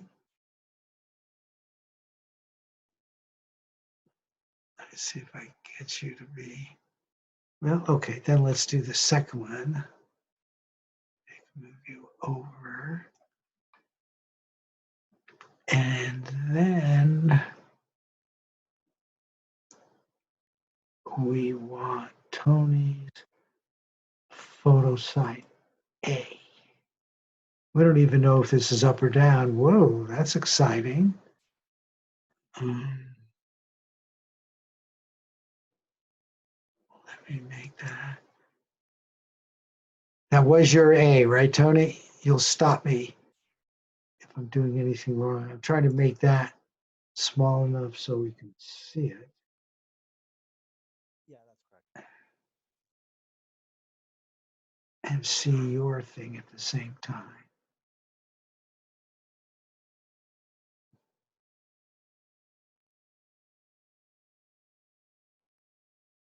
Okay.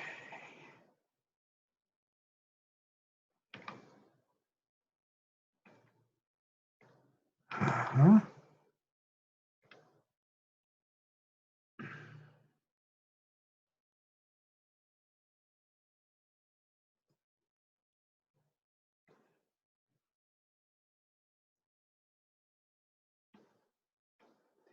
Editor.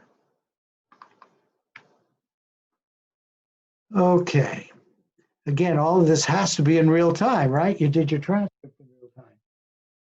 So Tony, tell us, you came up with a 4.5. Point out what max.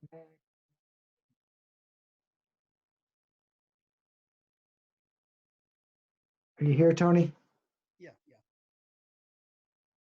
So Can you turn on your mic? Or oops, it looks like it's on, but I'm not hearing you. anyone, Okay, Tony, you don't want to. Oh, there you go. can you hear me now? It looks like your mic was active. Well, I can look at this. Just make sure. Okay. So let's see what we have. You've got water, certainly, and wet.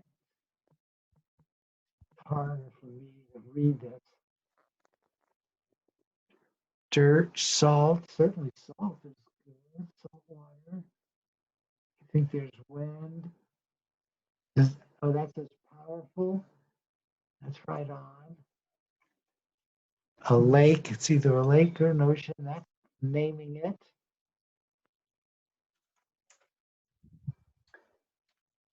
Okay, well, Tony, and there's a sketch, and that could be there. So I think what this highlights is, Tony, please, you and all the rest of you who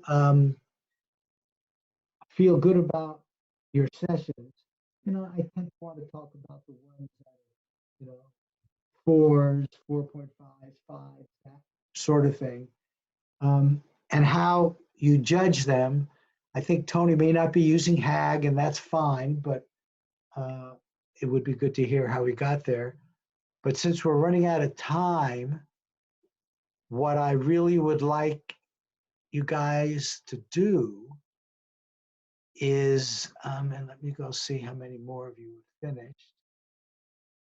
And if you finish after this, that's fine too. But we now have a fair number of you. And so let me write down what we have, because I do have to make, and I want to show you how I make a group prediction, which is the least important part of this. You want you to get better and better. But there's, okay, so I'm now I'm making a column on a sheet of paper which says for A and for B. And so for Heal, I have a 4 and a 4.5. For Barbara, I have a 2.5 and a 3.5. For Tony, I have that 4.5 and 2.5. 2.5. Notice we do know now that A is no. The group manager knows this, but it'll get put out. A is no, B is yes. Okay, so that's down to Tony. Michelle got a 5.5 and a 2.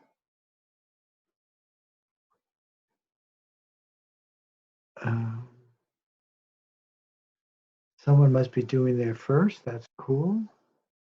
And that was a pass. And be sure, Cybernet, to get all your questions answered either at the end or privately with me, because I just want to make sure you're comfortable with this. That's the purpose of these things here. Karen has got 5.5 and 2 is Michelle.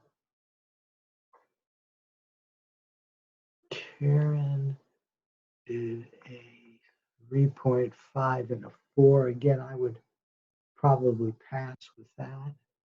And the way you pass is you just change the 3.5 to a 4 or a 4 to a 3.5. And when they're the same, that's a pass. So you get to decide that in the moment. And then the last one's a pass. Okay. So you're now hearing me as a group manager going and making some choices here. Okay, so I'm actually. Hey, Marty, it sounds like you keep moving away from the mic because a lot of us hear you being muffled. Oh boy, it looks like it's only on I tried to put it on my headphone mic. Okay. Thank you. And please tell me when I go out. I'm Thank now you. looking down at my thing here, but I'll pick it up. But you can probably hear me better now, right? Yes. Thank you. So I've marked the 2 that were less than 1 as passes. And what I'm left over with is 1, which is up, and that's a 3.5. and 2 that are side 1, which by random were down, which is a no, and one of those was 4.5 and a 2.5. The other is 5.5 and a 2. So I definitely with photo, we call it side 1, right? And that happens to be, we'll verify it. See here where it says side 1, that's no. So that was no to our question. And that was no to our question. I might have turned away there, which you can see here. And so let's go back to where I can judge this, which was back here, I believe.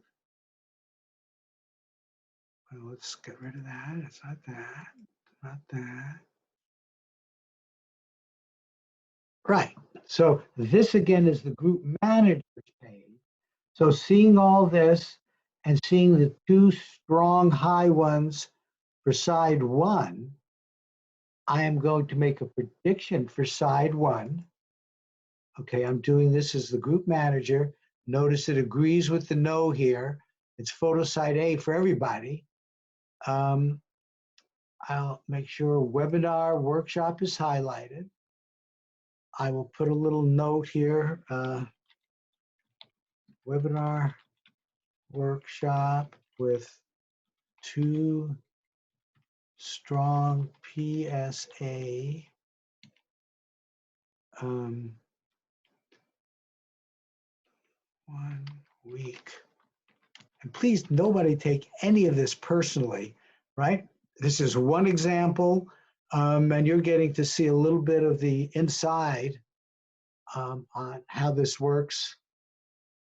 And now I click submit. And those of you who do have email should have gotten, and I will get the rest of you on this list before the day is out. But let me go to my email just to verify. But there it is. You now, as a member of this group, get to see what the group prediction is. And the group prediction was no. Remember, photo site, and this is what I put in there. And there's the event. Will SPI move up between 10.2 and 2.4? And the prices are at 1 p.m. So that's, we just made a prediction. We clearly will not know the answer until 2/5, which is the next webinar. And that's the first Wednesday in February, is 2/5. So we'll know the answer by 2/4 and we'll share it then. So we made a group prediction. Each of you made a prediction for your total newbies. Congratulations. And you won't get feedback for a month from now, but we can do feedback so you can get a sense of it from a month ago. And first of all, I use this a lot, so most of you have seen it in one form or another, but that is the importance of intention, attention, and expectation. And certainly the intention and the attention are right in the short term when you're doing your RV session, and now you're in your feedback session. And the same there, your intention now is to do that handshake with the remote viewing session, and you're always paying attention to what's coming up from your sub and what's coming up from someplace else. The ego, you want to pay attention to that too. But during the feedback session, you just want to make it as interesting, exciting, and all of that as you can. The expectation, just because it was used before where they said, don't have expectation, that was in the remote viewing session, and don't have an expectation that there's going to be water involved. You know, your last 3 were all dry and didn't have water. And see, that's all ego junk. And that's what it meant by not having expectation. Here, you want to have an expectation, which is maybe more for the longer term, that you know you can do this handshake up at some high, eventually at 80%, 75%. And your intention, and attention for the longer term is that this indeed will happen, and you're going to watch it and enjoy it as it happens.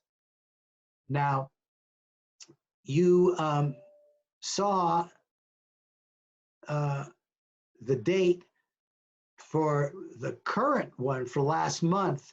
This is it, and actually it was set up for the 7th because the first, I don't know if I have to go through all this, but the first Wednesday was the 8th, but I'm going to be out of town taking care of something with my wife for that area, so I couldn't do it then, so I did it on the 2nd. However, the prediction for last month was a pass, but there was one yes and one no. What's happened as of a couple of days ago was this, where the in was here. So I felt I had plenty of room to have the date wrong, but even more than that, the intention I had was to do it the day before this webinar that we're doing right now, and so it's very clear for 2 reasons that the outcome is yes, which is photo site B, and just to make some of you maybe even happier, because you might have, this is the current chart. Remember, I was down there as of yesterday. The current chart as of right now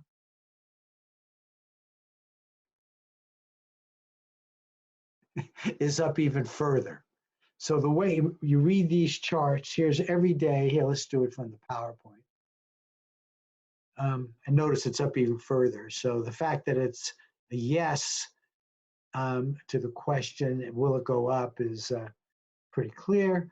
And the way you read these, each of these is a different date. You might not be able to see the date, but here's the 12th. This is volume, which is large. The green basically says it opened at the bottom green, closed at the top green, but actually went up. This was the high of that day. This was the low of that day. So you can see each of these. You see a gap like this? That's because there's overnight trading going on.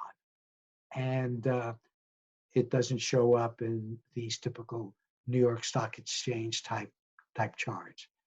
So the outcome was definitely yes for photo site B.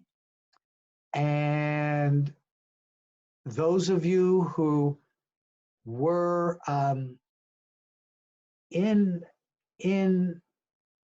the website have an email which you can click, and I just copied it here. So let me make sure I'm saying this right. No, this looks like the old one. So, and I think that's because, well, you obviously have done your feedback. I want to get rid of this. Let's go back to my email.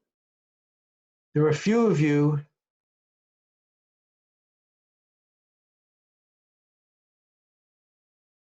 yeah, okay. There are a few of you, oh, that's a prediction. Oh, that's all we can do. So, I'm sorry. So in terms of last month's, we have to use what I have here. So this is last month's. And it was in there, but it's best to get it. Let me give it to you all here. Because there are a few of you, you need to put in your email address, but you get that from here. So let me put this in the message. there weren't many of you last week. But some of you did it later. And see, now that you're members of the group, you, even if off time you don't come to the next one, you'll be able to get the feedback directly. But if you don't have it that way, this is the feedback link to use. You put your email address in here. Again, it's very simple. This will come to you in a tasking, just like the last one did. So everything comes in taskings. So this is for the last month. And I know there are a few of you who are doing that. And of course, it's important to do that. The experimental data shows it is better to get feedback, but there are other channels which are possible, and those work too sometimes, and sometimes neither channel works.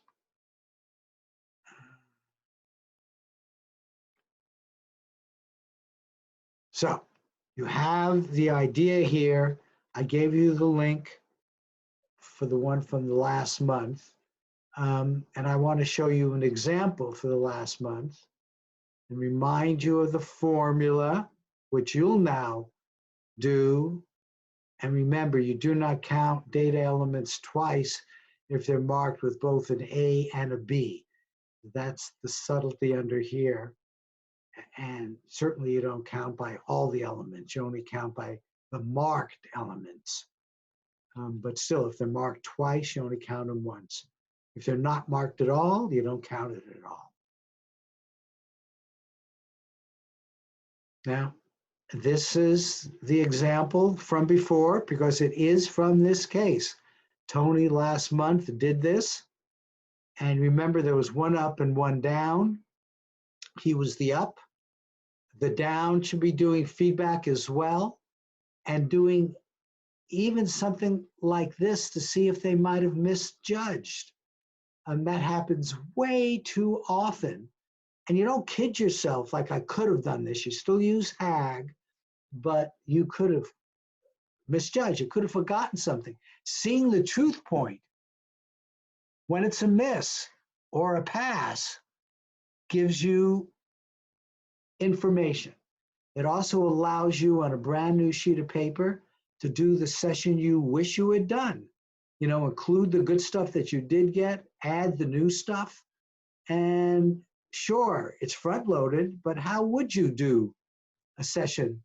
Again, you know, you sort of close your eyes and imagine it. Don't do it exactly. You want to do it like you would imagine you had done a remote viewing session. So use it to your advantage. And you may notice on your transcript that you were at a protocol, your own protocol, but you didn't stop and take a pause, which is what's highly recommended. So again, for those of you who may be looking at their feedback, the formula really is conceptually very simple. You're going to multiply 3.5 of what is in the parens, and that has a maximum of 2, where the fig can be between 0 and 1 for photosite A, 0 and 1 for photosite B, and then you take the ratio of the number of elements of A divided by the total. That's HAG scoring.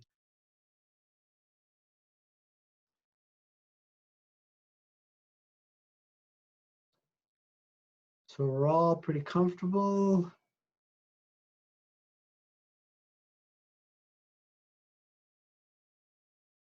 Marty, I've got a question about the total elements. Yep. You said elements that are both A and B are only counted as one element. Does that mean for the Yes. total? Yes. In other words, here, if I would have added up, which is another possible approach, but not the HAG approach, I could have gotten 16.5 to divide. Mm-hmm. The other thing I could have gotten was a total count of elements. And some people do that. But the HAG approach says count each element that's by itself as a 1. If it's mixed, you still count it as a 1. So this counted as a 1, this counted as a 1. And then the others count as zeros. Okay, thank you. I think that changes my score, but I'll take a look at it. Thanks. Well, here, no, I want you to understand, because here, this is 1, 2, it's all by itself. 3, all by itself. 4, 5, 6, 7, 8, all by itself. Oops, this was a double. I'm only going to count it once. So it's 9.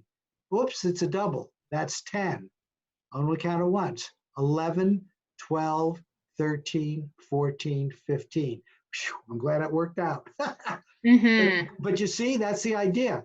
At the end, yeah, you count all of the ones that are marked, but now you're at the basic element level. So you only count this is 1 and this is 1, and that's how you get 15. Great, thank you. I'm going to recalculate mine, and I think it'll change the number that I put in, but good to know. Thanks. Exactly. All of this is training. 1 doesn't mean really anything. You're just trying to learn. And I think you just did it. Thank you. Because that obviously will help other people as well. That's why it's so good to ask questions. Are there any more? The HIT protocol is so easy because it's mostly fun, you know, and it should be. And this is what you want to do. Don't you mostly want to have as much happy, fun time as you can and make that deep, deep down? And your sub wants that too. You know, more of that loving feeling, that good feeling. And so, yeah, celebrate, feel really good. Enjoy it. Notice all the matches in your transcript. You might do another quick session and add, I always say, add a little more, even though you got a hit. You know, if it wasn't a 7 or something like that, a 6, there's usually something you missed. And the example that we just did, he had a great session, but he missed the person. So now's the time to not only add the person, but to take a moment to see how the subconscious would share a person with the conscious mind. And so you do it. You might draw a symbol for a person. I use a stick symbol. And as I'm doing the stick symbol, I'll say the word maybe person, and I'm looking at that person. So I'm trying to make it real. It's not going to change it for what happened this time, but you're telling your subconscious that this is the sort of thing I want you to do next time, certainly with people, but that's the general idea. I will be giving you information in this kind of fashion, and for people it'll be like this, and you saw what I did for the other stuff. And so feedback is the time for training, but for hits, you mostly make it really fun. And, you know, feel happy. Thank your sub for all that it did, and even thank your ego. You're hearing a different flavor of words from me now in terms of the ego. Ego is a good thing. When it's balanced, as it's supposed to be used here, and doing its job, which sometimes means remaining very quiet, just being a witness to what the sub provides and writing it down, that's your sub. That's terrific. During feedback, you're going to want the sub to be around to see if you judged, if your analysis was up to snuff. Would you change things? Your ego is there. You're never going to get rid of your ego. You can make it as quiet as possible. If you do ever get rid of your ego completely, you're one of those few that have probably experienced what's called nirvana. You're in and almost merge with the UCC. You know, you don't exist anymore, right? If your ego is gone, your normal self, day-to-day physical self has disappeared. You're in nirvana. But the rest of the time, the ego is with you, but who is in charge of, in those times of ARV? That's why meditation is so good. It gets the ego to get very, very quiet. So you begin to know what a quiet ego is like. But certainly have your ego be happy. You know, it did its job. It stayed in protocol.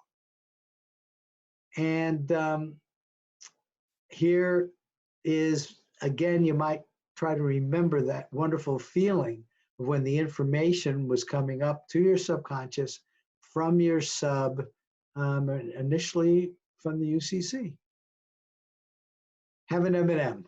And I say that with a big smile because that was Ingo Swann's approach. He gave people M&Ms. Now, it's just another way of, you get it. The main thing is do feel good. You know, thank your sub. You know this is a complex process, sort of, and yet it's very simple. You probably want to get into the simple part of it. You know, the information just came to you. You didn't let anything get in the way. Whatever it is, feel good, kind of review in a positive way, and just add a little more because why not? It can help you in the future. And it shows that you're going to be doing this and you care about the future because you're never going to stop learning. We're involved in something which is a long-term process. Otherwise, it doesn't make any sense because you're learning more and more about how your sub communicates through the UCC with your conscious mind. The other time we do this, and it's interesting, this was invented by Donna, I don't know if she's still here, but this idea of a high CR pass. What happens when, as I've indicated, if CRA and CRB are a half, even one, you might feel uncomfortable because you saw so much from both pictures. You don't have to figure out even why. It could be the pictures were too close. Your sub chose to pick up pieces. This doesn't matter. Let's say you had a 4 and a 5. Well, turn the 4 into a 5. So you have 2 5s now. And we call those high. If you had a 3.5 and a 4, you might turn the 3.5 into a 4. Nothing wrong with passes. There's a lot to learn. And you do the same sort of thing. There's valuable information there for you to learn. And this is an opportunity. Again, you do the review process, and you can't help doing that. And your ego will be part of it. If it's self-judging, you'll remember things. If you are your independent judges there, you might want to talk to each other about this or not, but you can certainly on your own look at the feedback you're getting back and review it.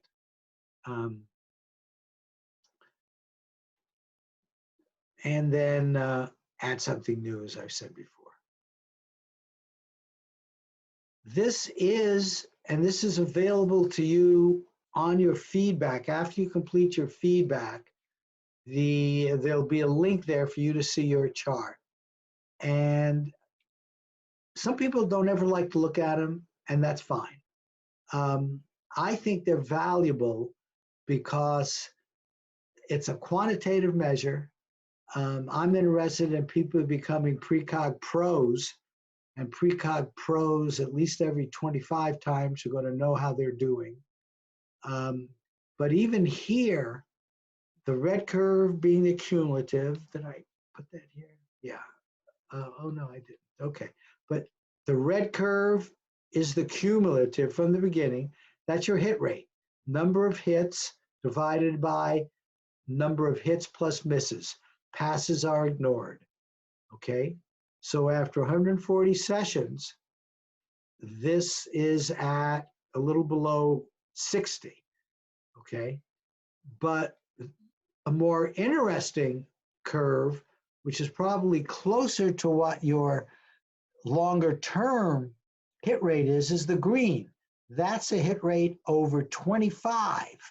So notice this person over the last 25, so this is the last 25 from right here, got up to like 0.78, something like that. I mean, that's really good.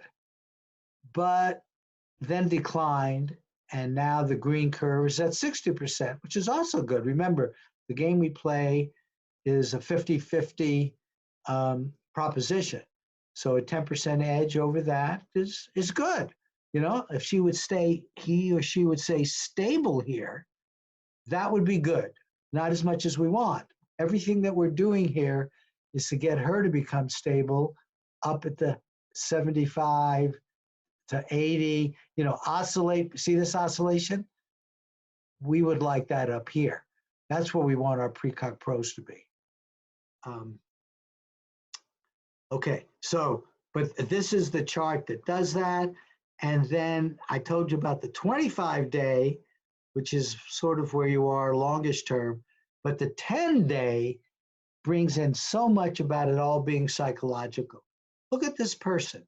Yeah, came down, had some misses, was down at 40%, persevered. Her 10-day got up to 80%. At this point, she got 8 out of 10, her last 8 out of 10 correct. But look what happened after that. Went all the way down to 10%, which is just as hard to get as 90%, which is where she went next in terms of her peaks. Here, there was maybe a fear of success. I'm hypothesizing. I don't know what was in her conscious mind. I believe she should have asked right then and looked for ways to really, after she missed a few, gee, what's going on with me? I'm not going to know. She needs to find out because this was pretty dramatic. And then the rise was pretty dramatic. Maybe this was a fear of success, and this was a fear of failure and fighting back psychologically. And then she had another dip, and it looks like she's leveling off. Now the job is to level off higher.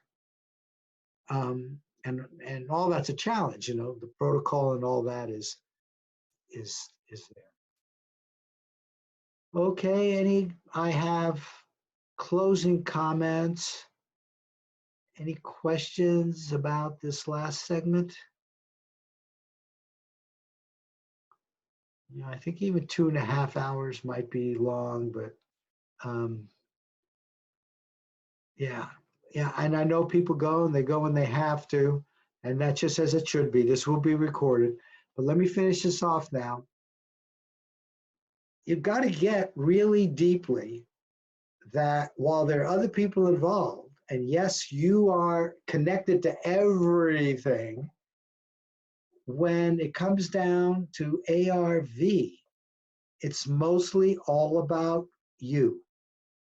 And any other kinds of connections between you in your I-side mode as RVer and you in your I-side mode as the feedbacker is almost secondary.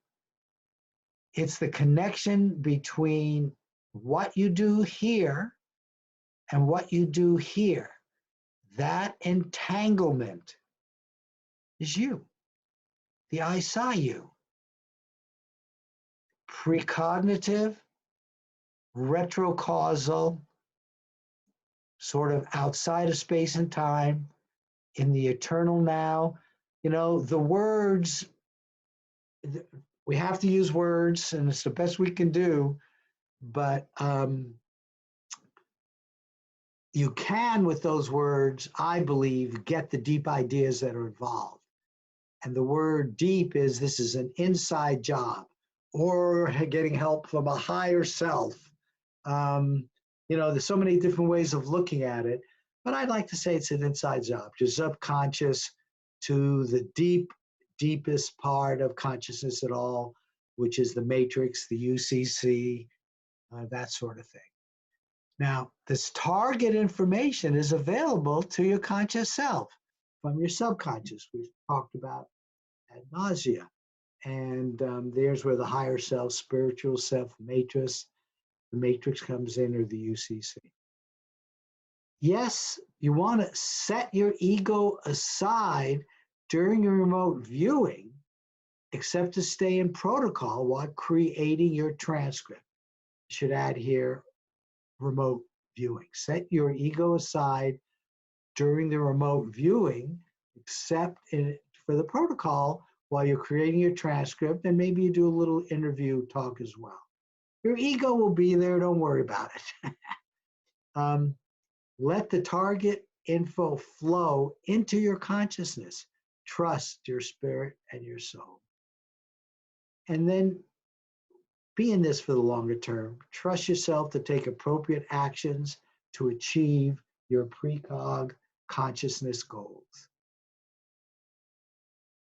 This is the one I usually end with, healthy, wealthy, and wise, but I've added one that I want to show you. And the wealthy means it in the deep sense I discussed before, which is sharing with community. But certainly the most important, if you don't have your health, you don't have too much. But here's a new one. And love, wisdom, beauty, joy came to me in it was during a webinar, but it was a deep meditation. And I went into 4 pools, and I was supposed to bring the deepest things possible that I could imagine and feel from them. And I was fortunate. I mean, this was amazing because these still resonate with me. Love, wisdom, beauty, joy, all kind of connected. And then I do love to go to Google to see what others say about this. The end of all wisdom is love, love, love. Beauty in things exists in the mind which contemplates them. And it's the feeling part of the mind. We just get a sense of beauty. It's so beautiful that we can do that. I mean, amazing. That only love gives us the taste of eternity. So down at that bottom level, and I believe that when I talk about the UCC, I say, okay, if we had to give another word for it, what that connects everything, that makes it all one, it's hard to come up with a better word than love. This one I couldn't resist because it talks about quantum and mathematics. And some of us do see deep beauty and all that, that you could get even Newton's equation, get such a good description of the world in mathematics. How does that work? It's actually quite beautiful. And the quantum equations, of course, in their own way are quite beautiful, as ugly as they may look. The key is to stay in the moment. The key is to stay in the moment. Joy is found in the moment. That's the only place it's found. You can remember a previous joyous moment. Hey, you can even remember a joyous hit moment from the future. But notice you're remembering it in the now. Remember the past, remember the future, but you're remembering it in the now. Great, great one-liners. Wisdom is knowing I am nothing. Your higher self, whatever the UCC, all that is much greater than you. Wisdom is knowing I am nothing. Love is knowing I am everything. And between the two, my life moves. Kind of cool. Love has reasons which reasons cannot understand. A thing of beauty is a joy forever. That was John Keats. Joy. Share it, feel it, share it. And then the true heart's longing, love, wisdom, and freedom of being. And with that, I will leave you, and I thank you all. If you have any last minute comments or questions, that's fine, but I will take time. Yes, everybody have a good, happy, healthy, and wise 2020, filled with love, wisdom, beauty, and joy. Okay. So with that, I'm going to end this, and all of you keep precogging.